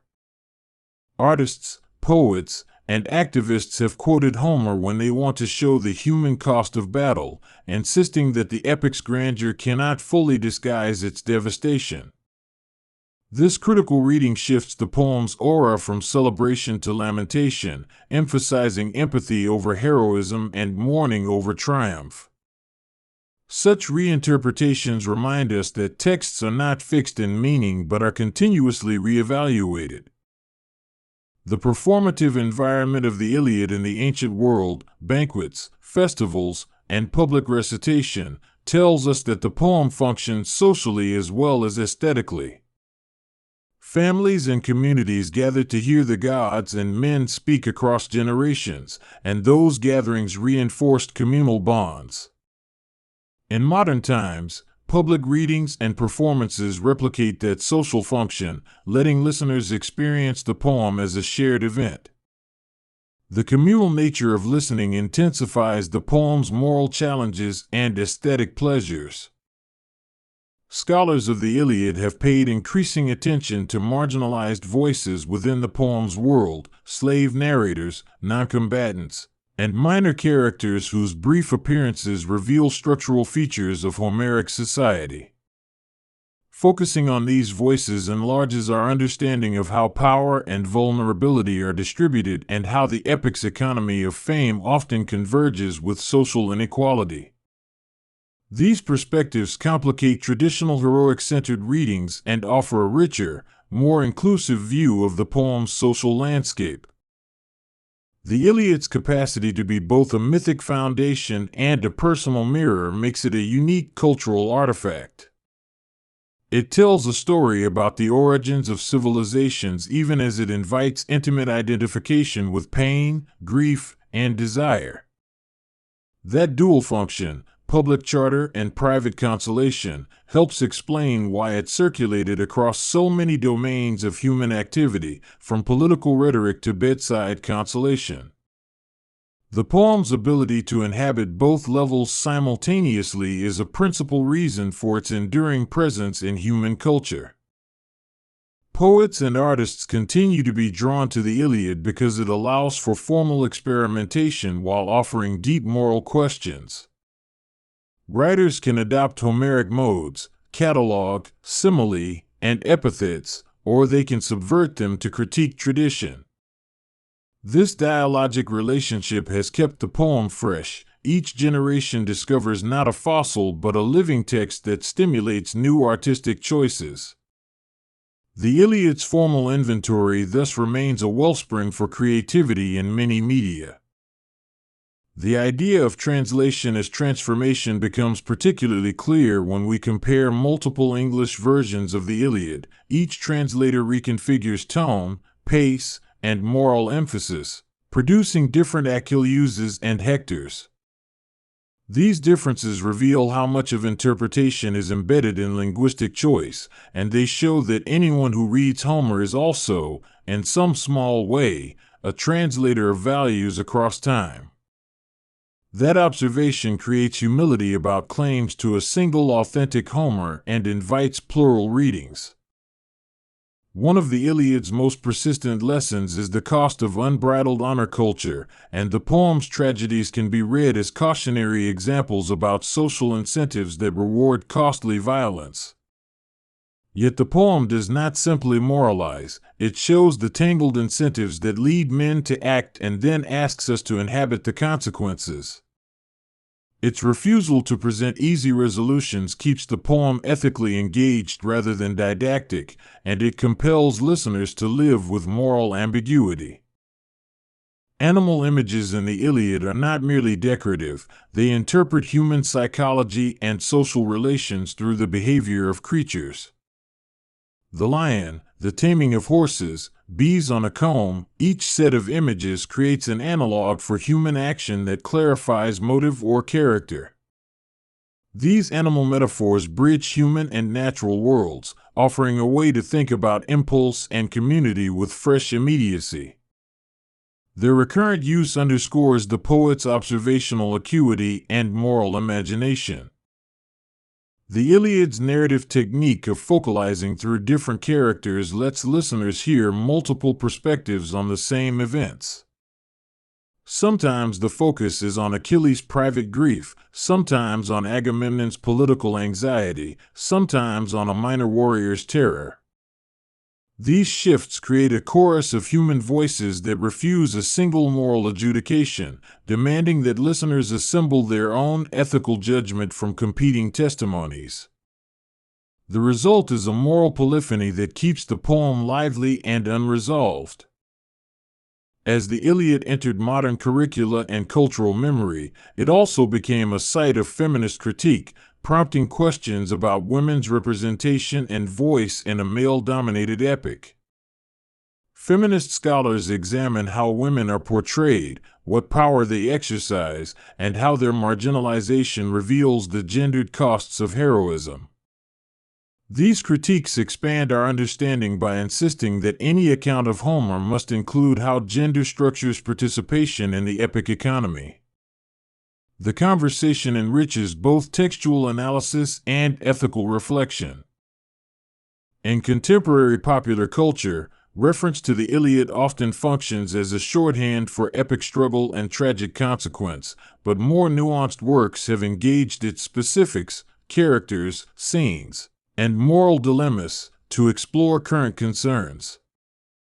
Novels that retell the story from alternative perspectives, films that emphasize trauma, and plays that focus on reconciliation demonstrate how the poem can be reimagined without losing its core. These retellings show the poem's continued capacity to frame large human questions in a story that remains both intimate and universal. The Iliad invites us into a world where ritual provides meaning amid randomness, and that tension is part of its philosophical appeal. The poem shows how human beings make ritual to impose order, to mourn appropriately, and to remember the dead, and it also reveals how those rituals can be insufficient in the face of overwhelming violence. The interplay of ritual and breakdown gives the Iliad a tragic depth, a sense that human structures are fragile yet meaningful, and that to live is to practice remembrance despite loss.